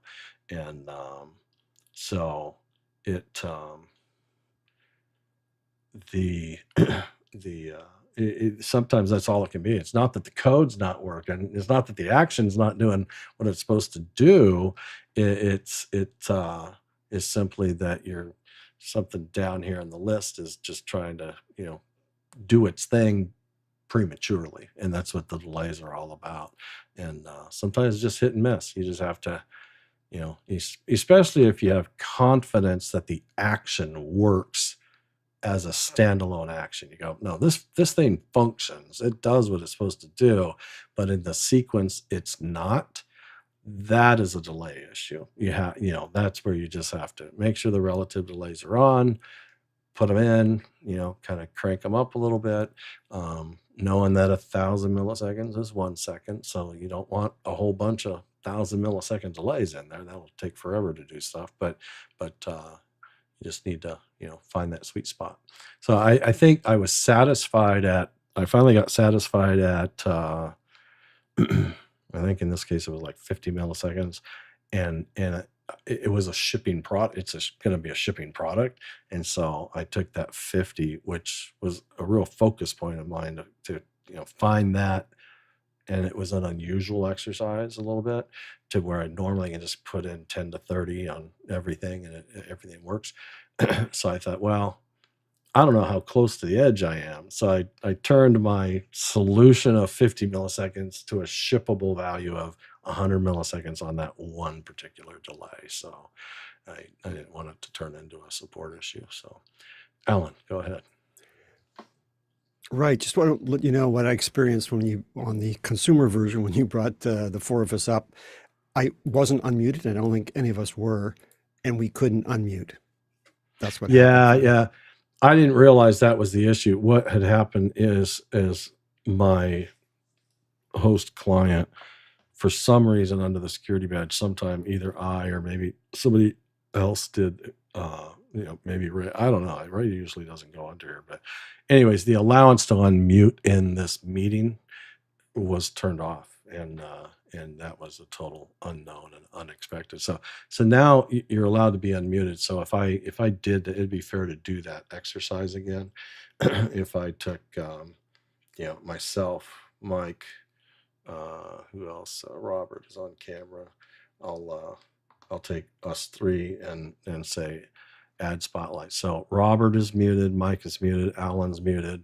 I'm not. I'll hit spotlight. No, Mike, it missed Alan. Oh, it said add three. Yeah, add three. Oh, I forgot to select Alan on my stream deck. I can see. I'm going to add you to the selections and hit spotlight again.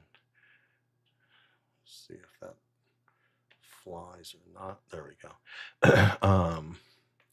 So Alan, you came up unmuted. Robert, did you come up unmuted, or I did had it to prompt unmute you? myself. I had to unmute myself. I came up. Yeah, same here. Really? I had to unmute Same here. myself. All right, we're going to do this again. I got the prompt, and Oh, you did I- get prompted. Okay, yeah. and So I did sign. if you're the- or I getting, did- so as far as like referencing is like, so I go add spotlight, and let's say I can see that none of you came up unmuted, but did all three of you get prompted? So Robert, you say no. No. So if all three of you, this is what goes through my head right now. If all three of you would have said we all got prompted, that's for you to fix, not me, right? Because I don't have the privileges to unprompt you. That's why you got prompted, right? That is, you would instruct your, whether they be customers or whatnot, you say, hey, when you join the meeting tomorrow, when we go live, you're going to be asked again, will you allow the host to unmute you? please answer yes to that, because we can better manage the show of coming on stage and off stage, and it manages your mic automatically and the whole bit. So that would be the guidance, is to answer yes to that question. Because two of you said you got prompted, I would say possibly now, but there's a little shakiness in the theory. Robert said he didn't get prompted, nor did he get unmuted. I'm going, well, maybe that's on me then. Maybe I need a little bit more delay in here. Maybe I disabled my I'm going to remove you three and make my screen bigger. Jeff, I had a thought to that. I wonder if it's because Robert has his hand up. No, he was still selected. Like my selection of Robert still follows him. You know what I'm saying? I'm on a page as well, like this page. So I tried this a couple days ago at home as I was trying to improve my builds, and so if I were to go back to my pro version gallery page, I started working on implementing this press and hold feature on the buttons.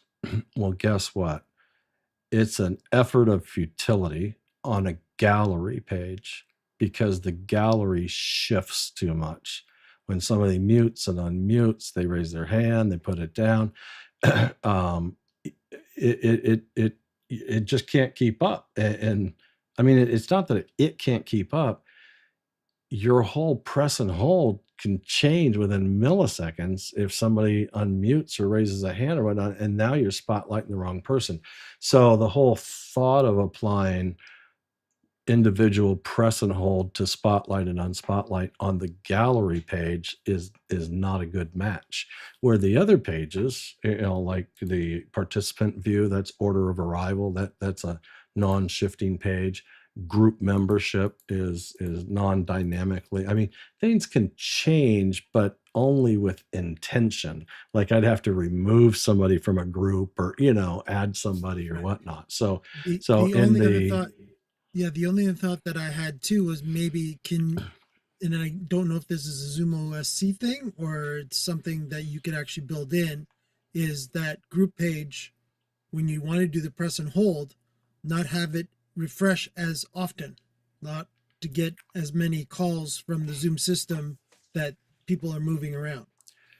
On the gallery page you're talking about, Right, you said yeah. group, but on the gallery page. So we don't have control of that. So I mean, we could go to the back end settings of ZoomOSC and slow down its data refresh rate across the board, but we Right. can't just slow down the participants. The participants are the participants. They whether they're order of arrival or gallery, I mean, it's just how are we representing them. On the gallery page, we're not saying show me Mike's Zoom ID. We're saying who's in position 1, who's in button 1, who's in position 2, who's in so we're really focused on the piece of real estate and who's there. Well, the who's there is 100% dependent on the built-in behavior that Zoom writes inside of Zoom, when somebody raises their hand and when they get unmuted and so forth. So even when somebody turns their camera on and off, right? I mean, they go away because they kill their camera, so they disappear from position 3 and they fall to the bottom of the list, and then when they turn their camera back on, they end up at the end of the on videos grouping. So all the videos that are on are first now, and then all the videos that are off follow that, and so you fall out of your existing position and into the end of the video on grouping, if you will. And so there's just too much movement, and I don't have enough control of managing that to put that feature on a button, and it was just too much. So that lent me to, on this consumer model, if you will, this is not by design. It is a participant ID. The order in which you arrived in the meeting, it is not a gallery position reference because things would move all the time. And I thought it was going to be much more beneficial to be able to provide this added push and hold feature to easily spotlight and unspotlight somebody than it was to try to explain why the heck stuff's moving around all over the place, you know? And so I gave 14 buttons of people, but now I can't page through it right now, but but it wouldn't even matter if you had 1,000 people, this one panel would still give you access. You just have to page through a whole lot of them to get there, right? So that's not, you know, that's really not. I'm marketing this to like 14 to 49, right? That's that, you know, that's that magic number of a single page. So kind of 14 to 49 people, although it has no hard limitation. I just think that's kind of a practical application, but you know, Robert, I haven't forgot about your suggestion of removing the end meeting button. That is going to go away, but I first have to remember what I was going to replace it with. That part I forgot. It's like, oh yeah, that's where I can put that button. I forgot. I can't remember what it was right now, but when it comes to me, I know for a fact I need to go to the recording. That's what I need to do. I go play that back and remind myself. But you know, being able to, you know, fire up, I should probably make sure I killed last week's cloud recording because I pushed a record button and it stopped it. Yeah. So this is cool about Companion 3. You used to, if you had like a stacked action, you know, button of, you know, action 1, 2, 3, and 4, and you thought, hey, this one's trouble, or I need to take this out of the way so I can troubleshoot. You used to have to delete them. And now you can just disable individual actions and you don't have to remove your efforts, and you can duplicate them. And so if you have to duplicate them and have a reference to number 2 versus 1 and so forth, you can dupe them really easily as well. And there's click and drag too. So if you wanted this release action to become a, well, they do have a little bug, and that I just ran into it. It wouldn't do it. But I think if I add an extra one, then things will eventually they'll click and drag. Yeah. So you move them from one section to the other, and so there's a lot of really cool things, you know, going on. But needless to say, I want to disable the actual cloud. Let's see, that's just changing the button. That's actually starting or stopping. So I'll stop that as well. But anyways, if I press it, you know, it'll turn the cloud record on and off visually, right? But it's just a visual trick, right? It doesn't really know that the cloud record started, right? Like that active status is not currently, you know, available, but I know it works. You know what I'm saying? Like, I know when you press this button, it'll start a recording, although I just disabled it. And when you press it again, it'll disable it, and you'll get the pop up on the screen and so forth. So it's, but it, you know, I think it makes it more user friendly. But, you know, being able to take, you know, we still have the waiting room enabled, right? We always have that. So I'm gonna clear I think I clear selections. Yeah, I'll just clear the selections, and I'm going to send Mike. I'm going to select Mike, and I'm going to click on send to waiting room, and away you go. Gone. Now he's still selected on my Stream Deck, or I can select him. But the point being is he's still present. He didn't leave my Stream Deck because he went to the waiting room. He's still a known participant in the meeting. He's just in the waiting room. And so I can select him and I can admit him back in from the waiting room as well. And here he is. And so there's not a way to distinguish whether they're in the waiting room or in the meeting, but to a degree, when you're just starting the meeting and you know that everybody's going to land in the waiting room, you just select them all. And yeah, there is a command. I don't have it on this panel because my whole goal was to build a very useful panel on a single 32 button page, and so I couldn't add it. But there's a lot of other commands. I can admit all from waiting room. Oh, I would think I double buttoned that. Did I do that? If I didn't, I will. Yeah. So if I press and hold the admit from waiting room, if I press and hold it for 500 milliseconds, it will execute the admit all. And so I can select, or I can just say admit all. Because when you admit all, you don't have to know who's in the waiting room and who's not. It's just whoever's there, just bring them all in. And so instead of tapping it to admit who you have selected, just press and hold it, and it'll let everybody in the waiting room in. It doesn't turn the waiting room off, though. I mean, that might sound like it's convenient, but it's not. Like Alan, I'm going to send you back to the waiting room.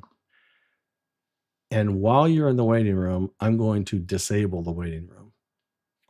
Will it bring you in because I disabled it? Or will it leave you out there and it won't truly disable it until I get you out of there? Somewhere in limbo. Yeah. Do you know? Anybody know that behavior? I'm going to confirm my guess, but it is a bit of an aged guess. But I don't think it'll bring you in automatically. So I'll send you out there. So Alan is in the waiting room. Now with my mouse on my Zoom client, I'm going to disable the waiting room. So it says on my screen, you have disabled the waiting room. On my screen, the waiting room is still there, although it says I disabled it. So anybody who arrives to the meeting now will just drop into the meeting. They won't hit a waiting room, but the waiting room won't disappear, although it's disabled, until I get everybody out of there. And so I will, at that point, bring Alan back in. So, my point being, the action to just disable the waiting room thinking everybody will dump in is not an accurate behavior in Zoom. You have to, you can disable, but then you have to follow it with admit all so that you flush it out and turn it off.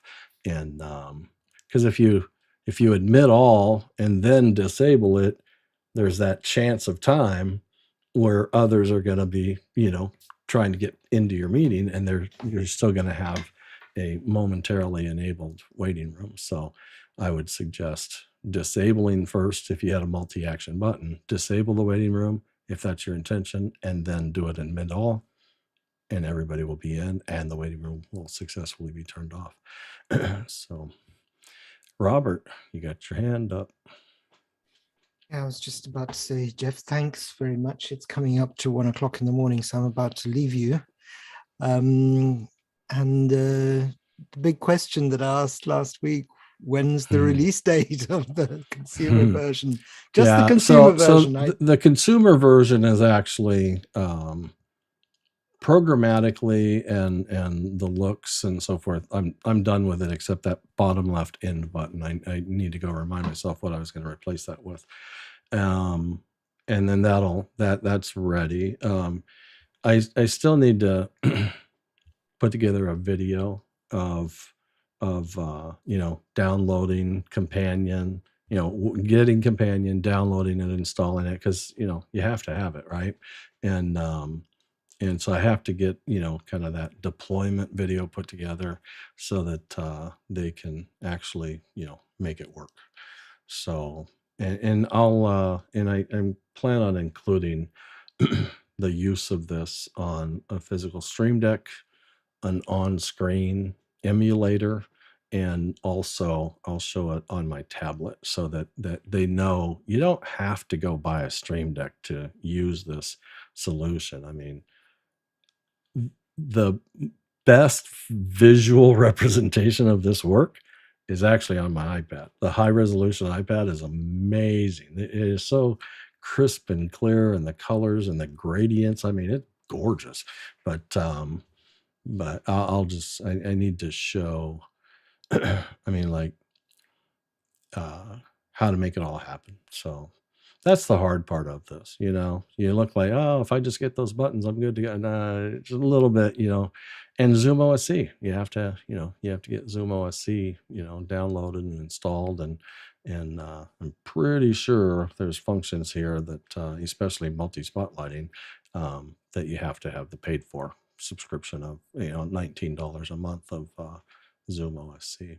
Yeah, So but Jeff, you're making, if I can just interrupt you, you're making the assumption that the person who buys it knows nothing about ZoomOSC. I have to, especially this I one. understand. I understand Yeah. for long term, but I'm talking about us over here.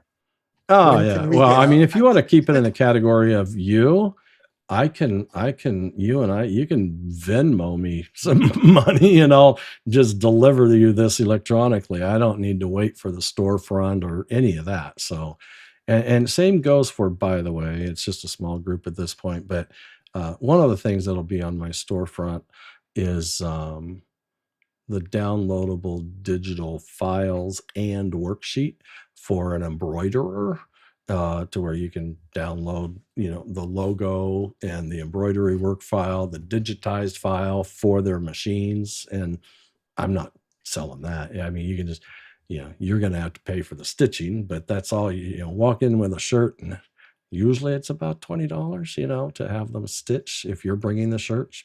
But I'll make that quickly available also.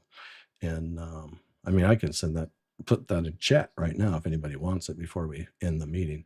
But there's that. And then the pro version, I'm just I'm just finishing some pages as far as I mean, I don't know, some of you saw some of this, but like this, join a meeting page, being able to type in the meeting number, and you can say, yep, that's right. Or you can backspace, and fill it back in again, save the meeting number, type in the meeting ID, and save the password. I mean, not the ID, but the password, and then select the name. This is my world, is to, I have 3 of them stored. I want to be named as Jeff ISO, or named meeting monitor, or named Jeff Widgren. And so once I've got those 3 parameters set, you can see it on the green button, and I can just press this to join a meeting with the ISO OSC client, or I can save. So I'll save this to memory 3 by pressing and holding it, and it'll save it. And then if I wanted to recall number 1, I can do that, or recall number 2.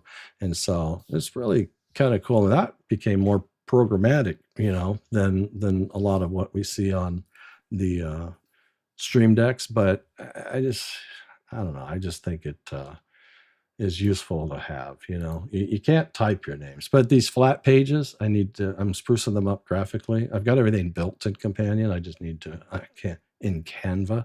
I just need to get them exported and assigned to the buttons. And so just a little bit more. Jeff, can I bring you back down to to earth for a second? I know you have skills. I know you close have the deal, skills. huh? Is that what you're telling me? Close the deal.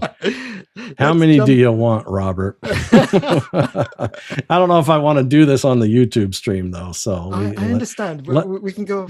Obviously, we'll go offline. But just from my point of view, this is so neat and tidy, and it'll help me just tidy up so much of my mess that I want to grab hold of it and play with it. That's and obviously give you the feedback.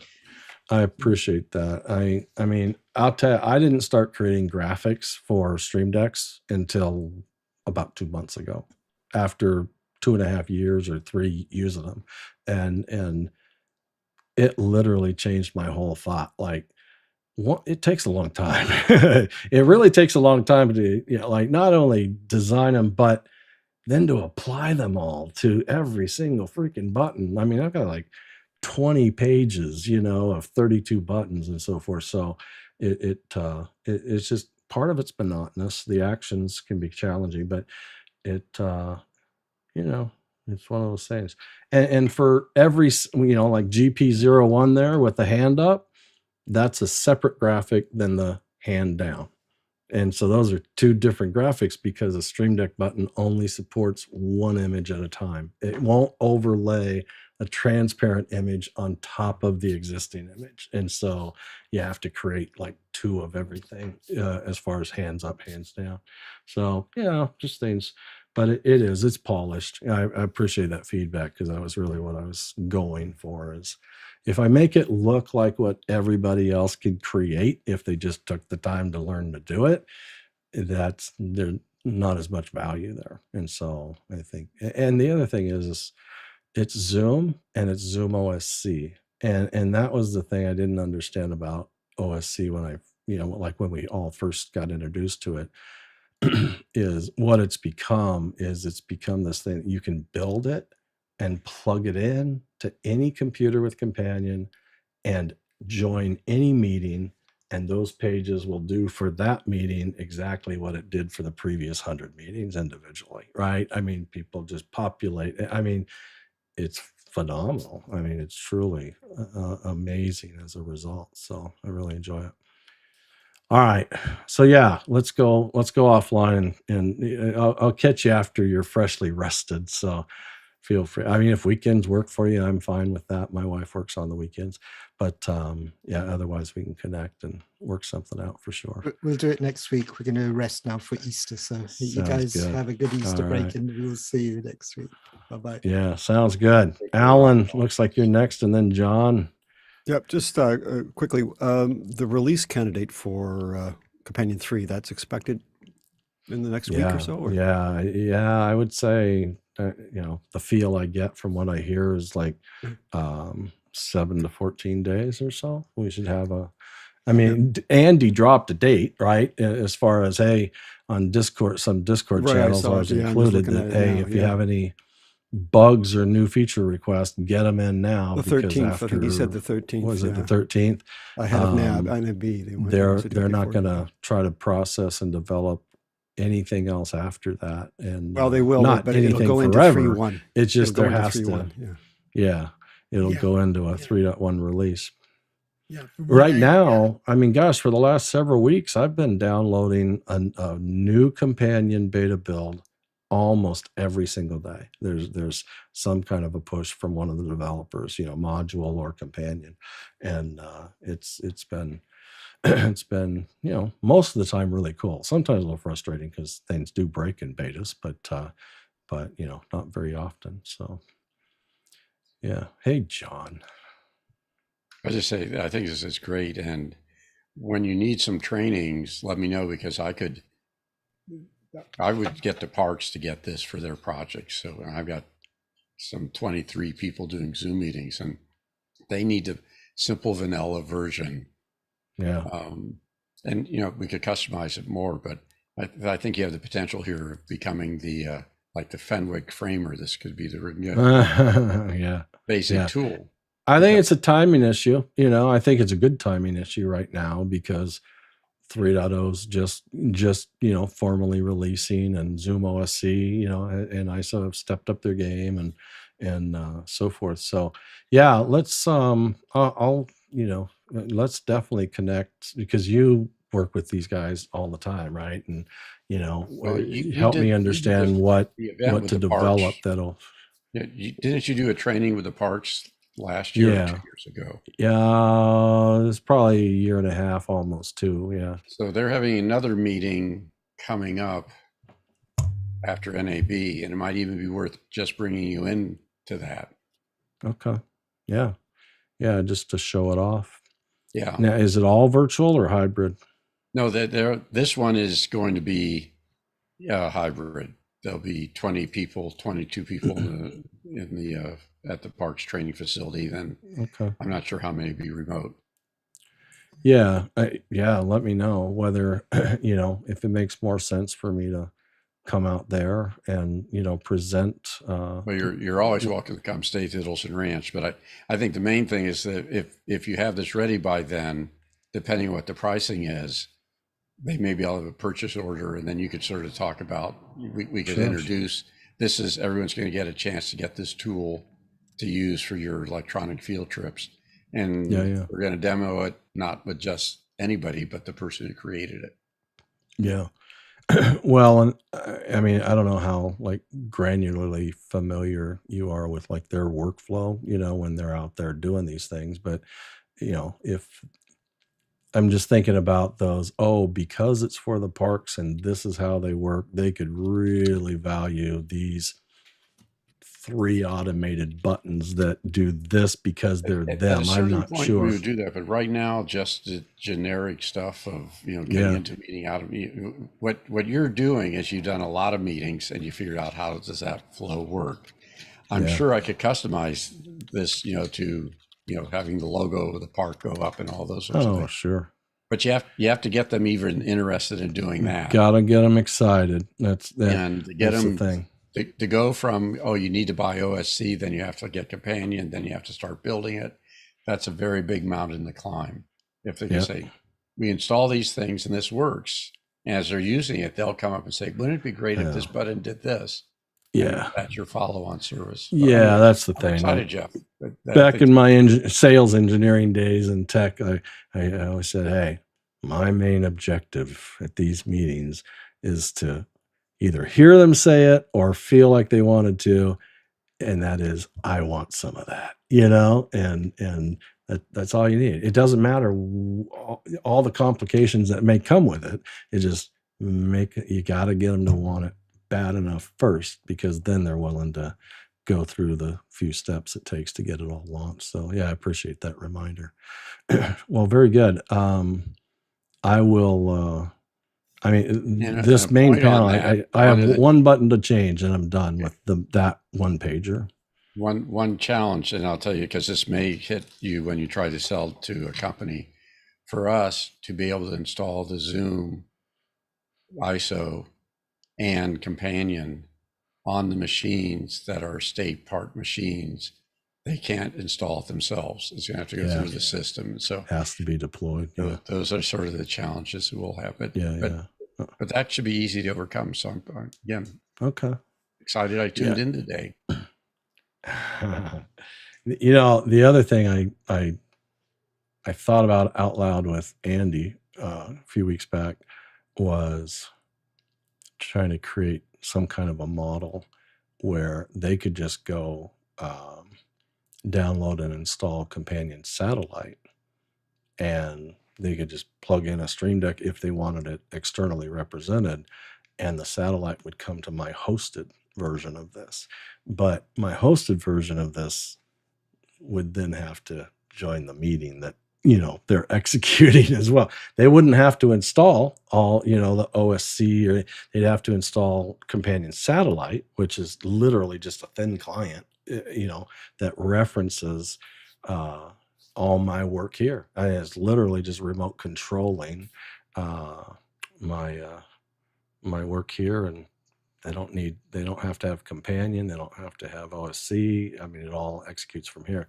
But that means this machine also has to be able to join their meeting, and so they're just All the redundancy and stuff for your yeah. So are you going to be at NAB? I've been teetering on the thought, and like I said, Vegas is a really easy place for me to go because I've got family there and the whole bit. But I haven't pulled the trigger on going. But you could probably pretty easily convince me to do it.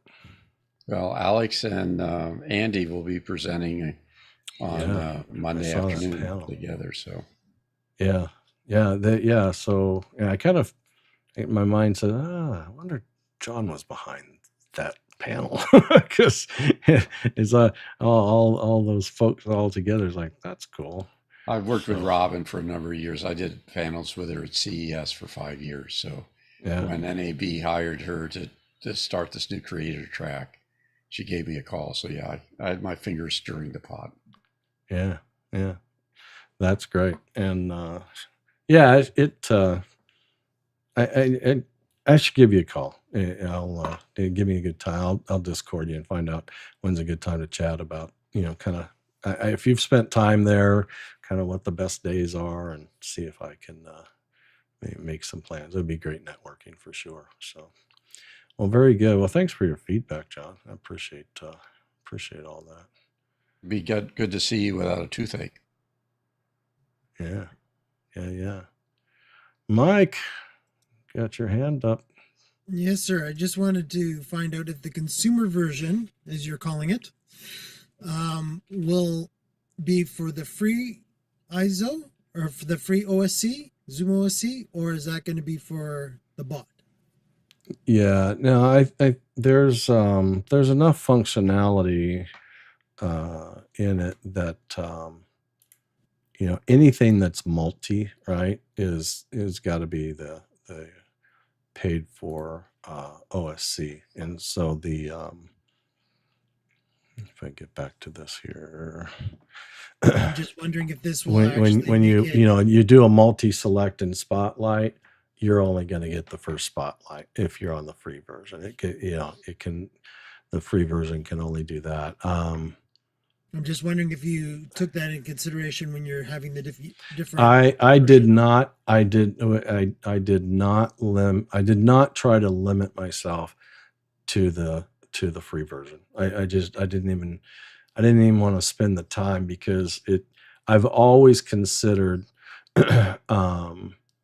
the essentials, I think they call it, OSC essentials, as a primer. It's a primer. It's like a demo, it just does the bare basics, and it gets you introduced to the functionality, the automation you put. I mean, it's super impressive to experience it, but I'll just say it hardly ever meets the need of the human who then starts dreaming of what they could do, because their dreams just always go into that subscription.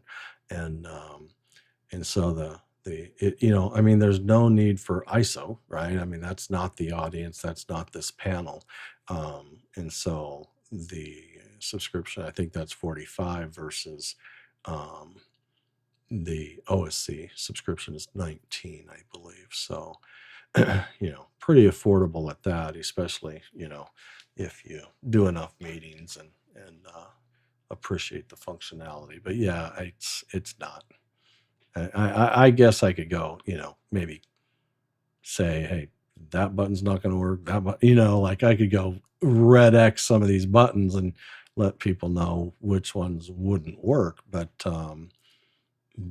as far as I don't even know if like selecting multiple people will work anything. I don't know. I'd have to take a peek. Yeah, but no attention was spent on trying to make this work for the free version of OSC.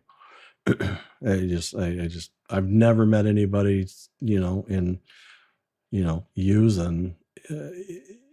the free version and not having to subscribe at some point, right? They just start dreaming. And I'm not even going to say dreaming too big. It's not too big. It's just dreaming. They go, oh man, I want to do this. I want to do that. And pretty quickly they're, paying for the subscription. And not to disregard the respect I have for developers, I mean, that's the world I come from, and the time that they, Andy and team took to develop and design and heavily influence Companion 3's development and design and so forth. I mean, they as a group and so forth, deserve a few bucks from anybody that's using, what they have delivered. So not going to be shy about saying that either.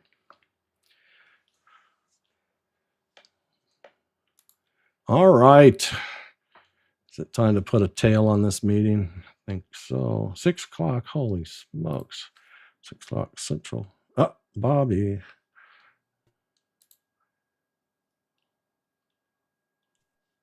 So I'm a little delayed today. I had a late edit again, so I don't want to hold you guys up anymore. It's Friday night.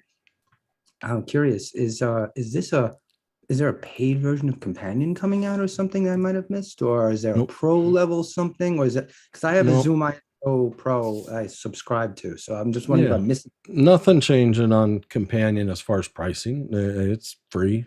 It's free, right? Yeah. It'll remain free. It's just the Companion 3.0, which I thought that's what you're using. You're the 3.0. Yeah. Yeah. Mhm. I mean, it's still in beta technically, right? But Yeah.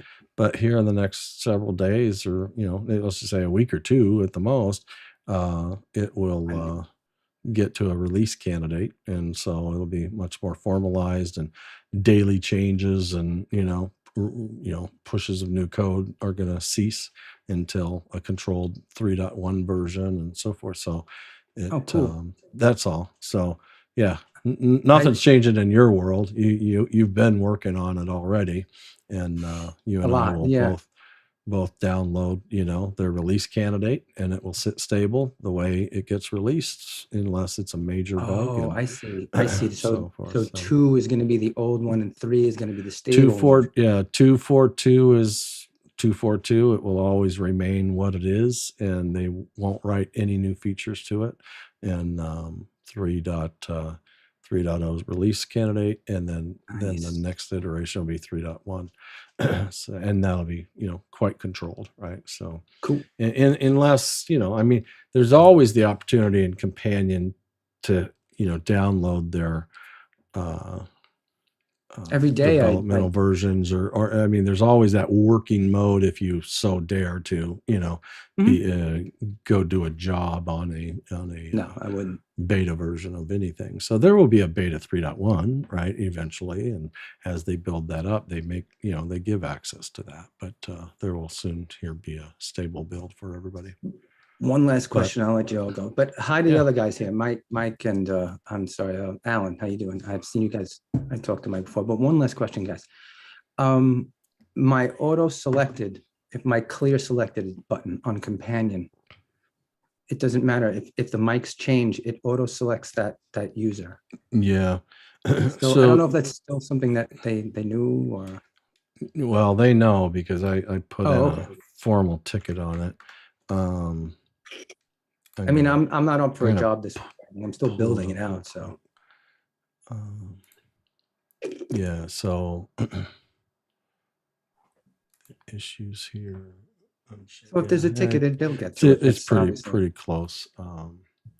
If I cut this over, you'll see. There's a new feature request here, but this one. So this is what I'm experiencing. You're saying it's doing it on the mic, and you and I had that same experience, but then mine stopped doing that. Correct. But mine, I mean, like, I just did this yesterday.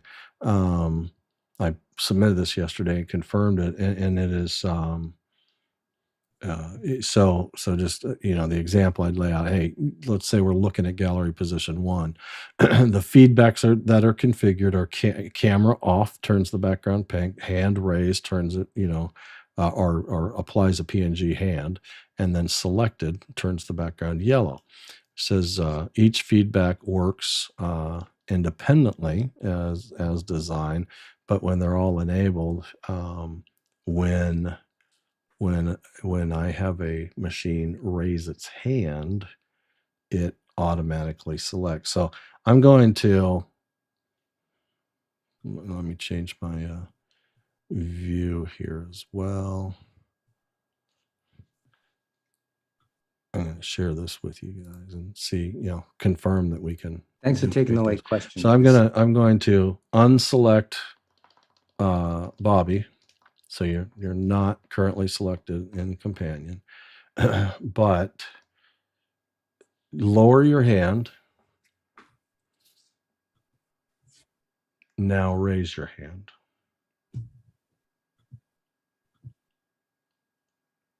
And not only did it put the hand there, but it also selected you.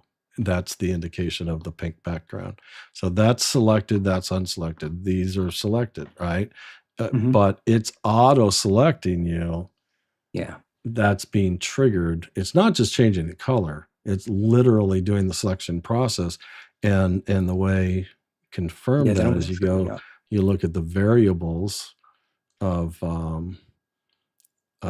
the selections, right?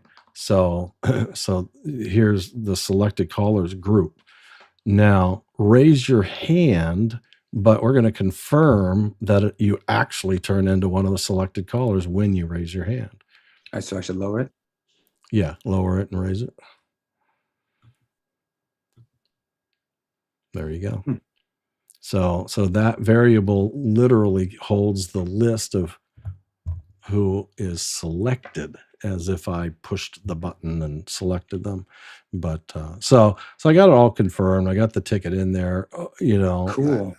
If if we want to, take it a step further and say that so I would encourage you to do the same validation, though, and that is make sure that it's not just because the feedbacks in Companion are very order specific, right? And so, the top one might change the background to pink, but if the next one's also true and it changes it to green, it's going to be green and pink is not going to show, right? So it's kind of the last one wins, and it can only change the color of a button to one color.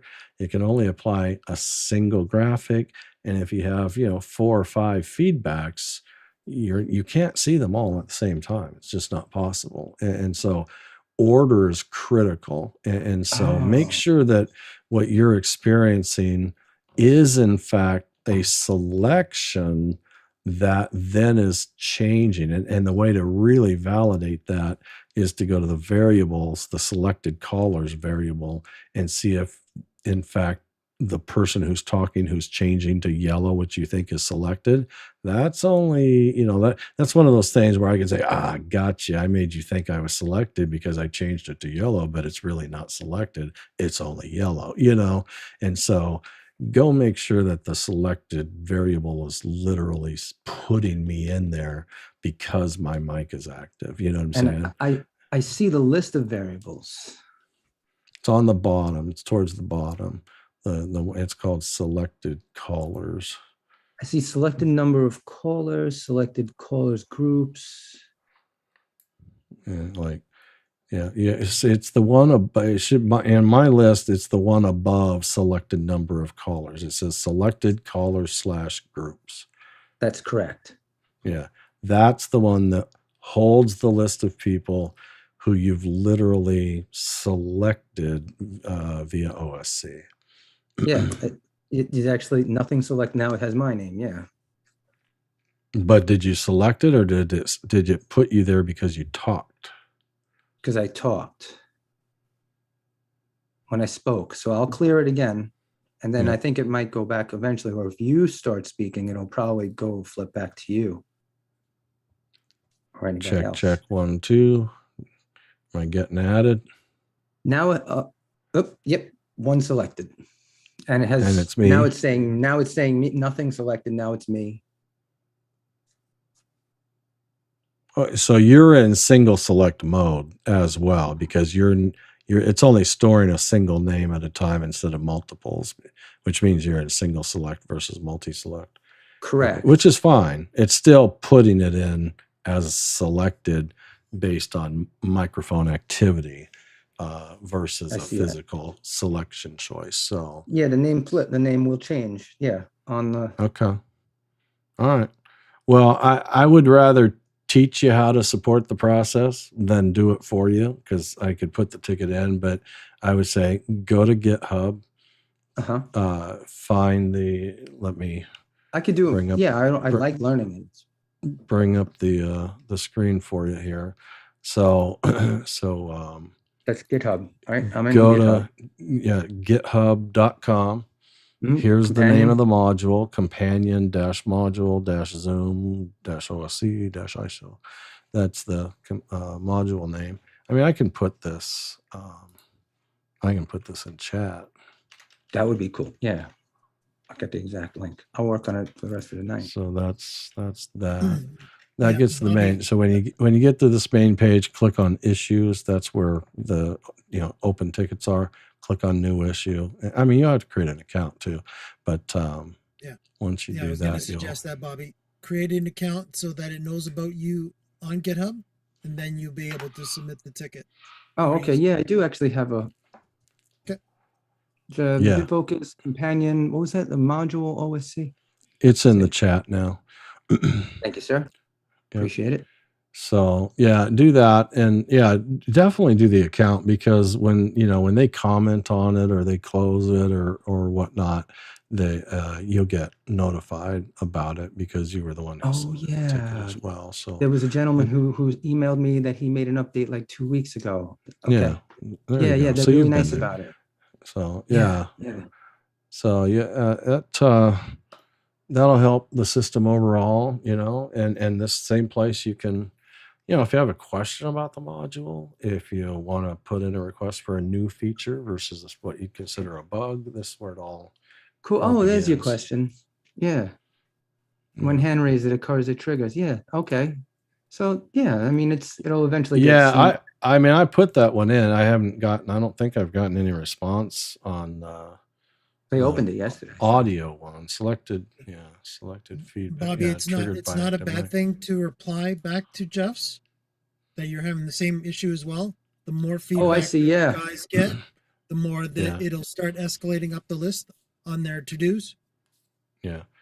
Okay. So Thank you. Andy's last note was last week and said, Cool. Jeffrey, who's the developer of this module, will investigate. So yeah, if you can add, like I Mike will. said, add I'll write something documentation nice. of further validation, that would be super helpful. Yeah. Yeah, I try to and upgrade them then the to other the day. developers, it doesn't look like Jeff is just complaining that he's the only one having that problem. If multiple people start having Mine problems, stopped doing it. It's weird. Like, yeah, but Right. if, like I said, when the hand gets raised, now it happens on hand raised in my world versus audio activation. So something's Weird. there. Jeffrey will find it. He's a super talented dude. Yeah, it's Yeah. probably just a dash or a dot that doesn't need to be Yeah. there. Or, Yeah, usually honestly, it's just finding that, right? Yeah. So Now, if you want to anyways, get adventurous, of course, you can look at the source code if you wanted to there, but I'm just saying, not little- tamper with it. I'm just saying the source code is there if you're It's like Oh, right yeah. trying to here. get geeky. absolutely. I like that's fine, but it's outside the dome a little bit, I understand. I'm just saying. I'm just saying it's there. So Yeah. Cool. Yeah. Thanks, fellas. Yeah. Appreciate you it. bet. You bet. Well, very good. Guess 4 that's hours it. and 11 Wow. minutes there, son. What's that? 4 hours, 11 minutes. Yeah, that's a Crazy. record. I actually Yeah. went for get a New York pizza and I hung out with my wife and I was like, the class is still here. I go, I'm going to get a kombucha and I'll be right back. And then I You got a say 4:11. So when I actually started the meeting, which was I started not an hour early, but I usually open it up pretty early just to have it open. I start plumbing all my pieces together. David shows up and Ray shows up and so forth. But my clock's at 0 because it was on the countdown timer in Zoom. Yeah. But now I changed it to duration. It says 4 hours and 47 minutes. wow. And I intentionally sent out an invitation for 60 minutes because, and I'm saying that was by design because I actually am going to kind of change Zoom Test Kitchen to where it's a little more tightly, has a beginning and an end, if you will. That, it just to go in and edit or pull pieces out of, a 3 to 4 or 5 hour recording or whatnot is just an unattractive task. I figure if I want to be able to pull pieces out, if I can keep it to an hour, which will make me focus on, an agenda, a topic that is digestible and in that time and of interest and so forth, then I think whether 60 minutes is the right time or 60 or 90 or whatnot, but it'll give me a little more time to to create more clips, that draw folks and provide answers to more people, and all those kinds of things. So. Of course, I don't want to extend your meeting any longer, but did you happen to get a glimpse of that Descript AI editing? Yeah. So maybe there's I programming. did. No, I mean, I out all do. this, yeah.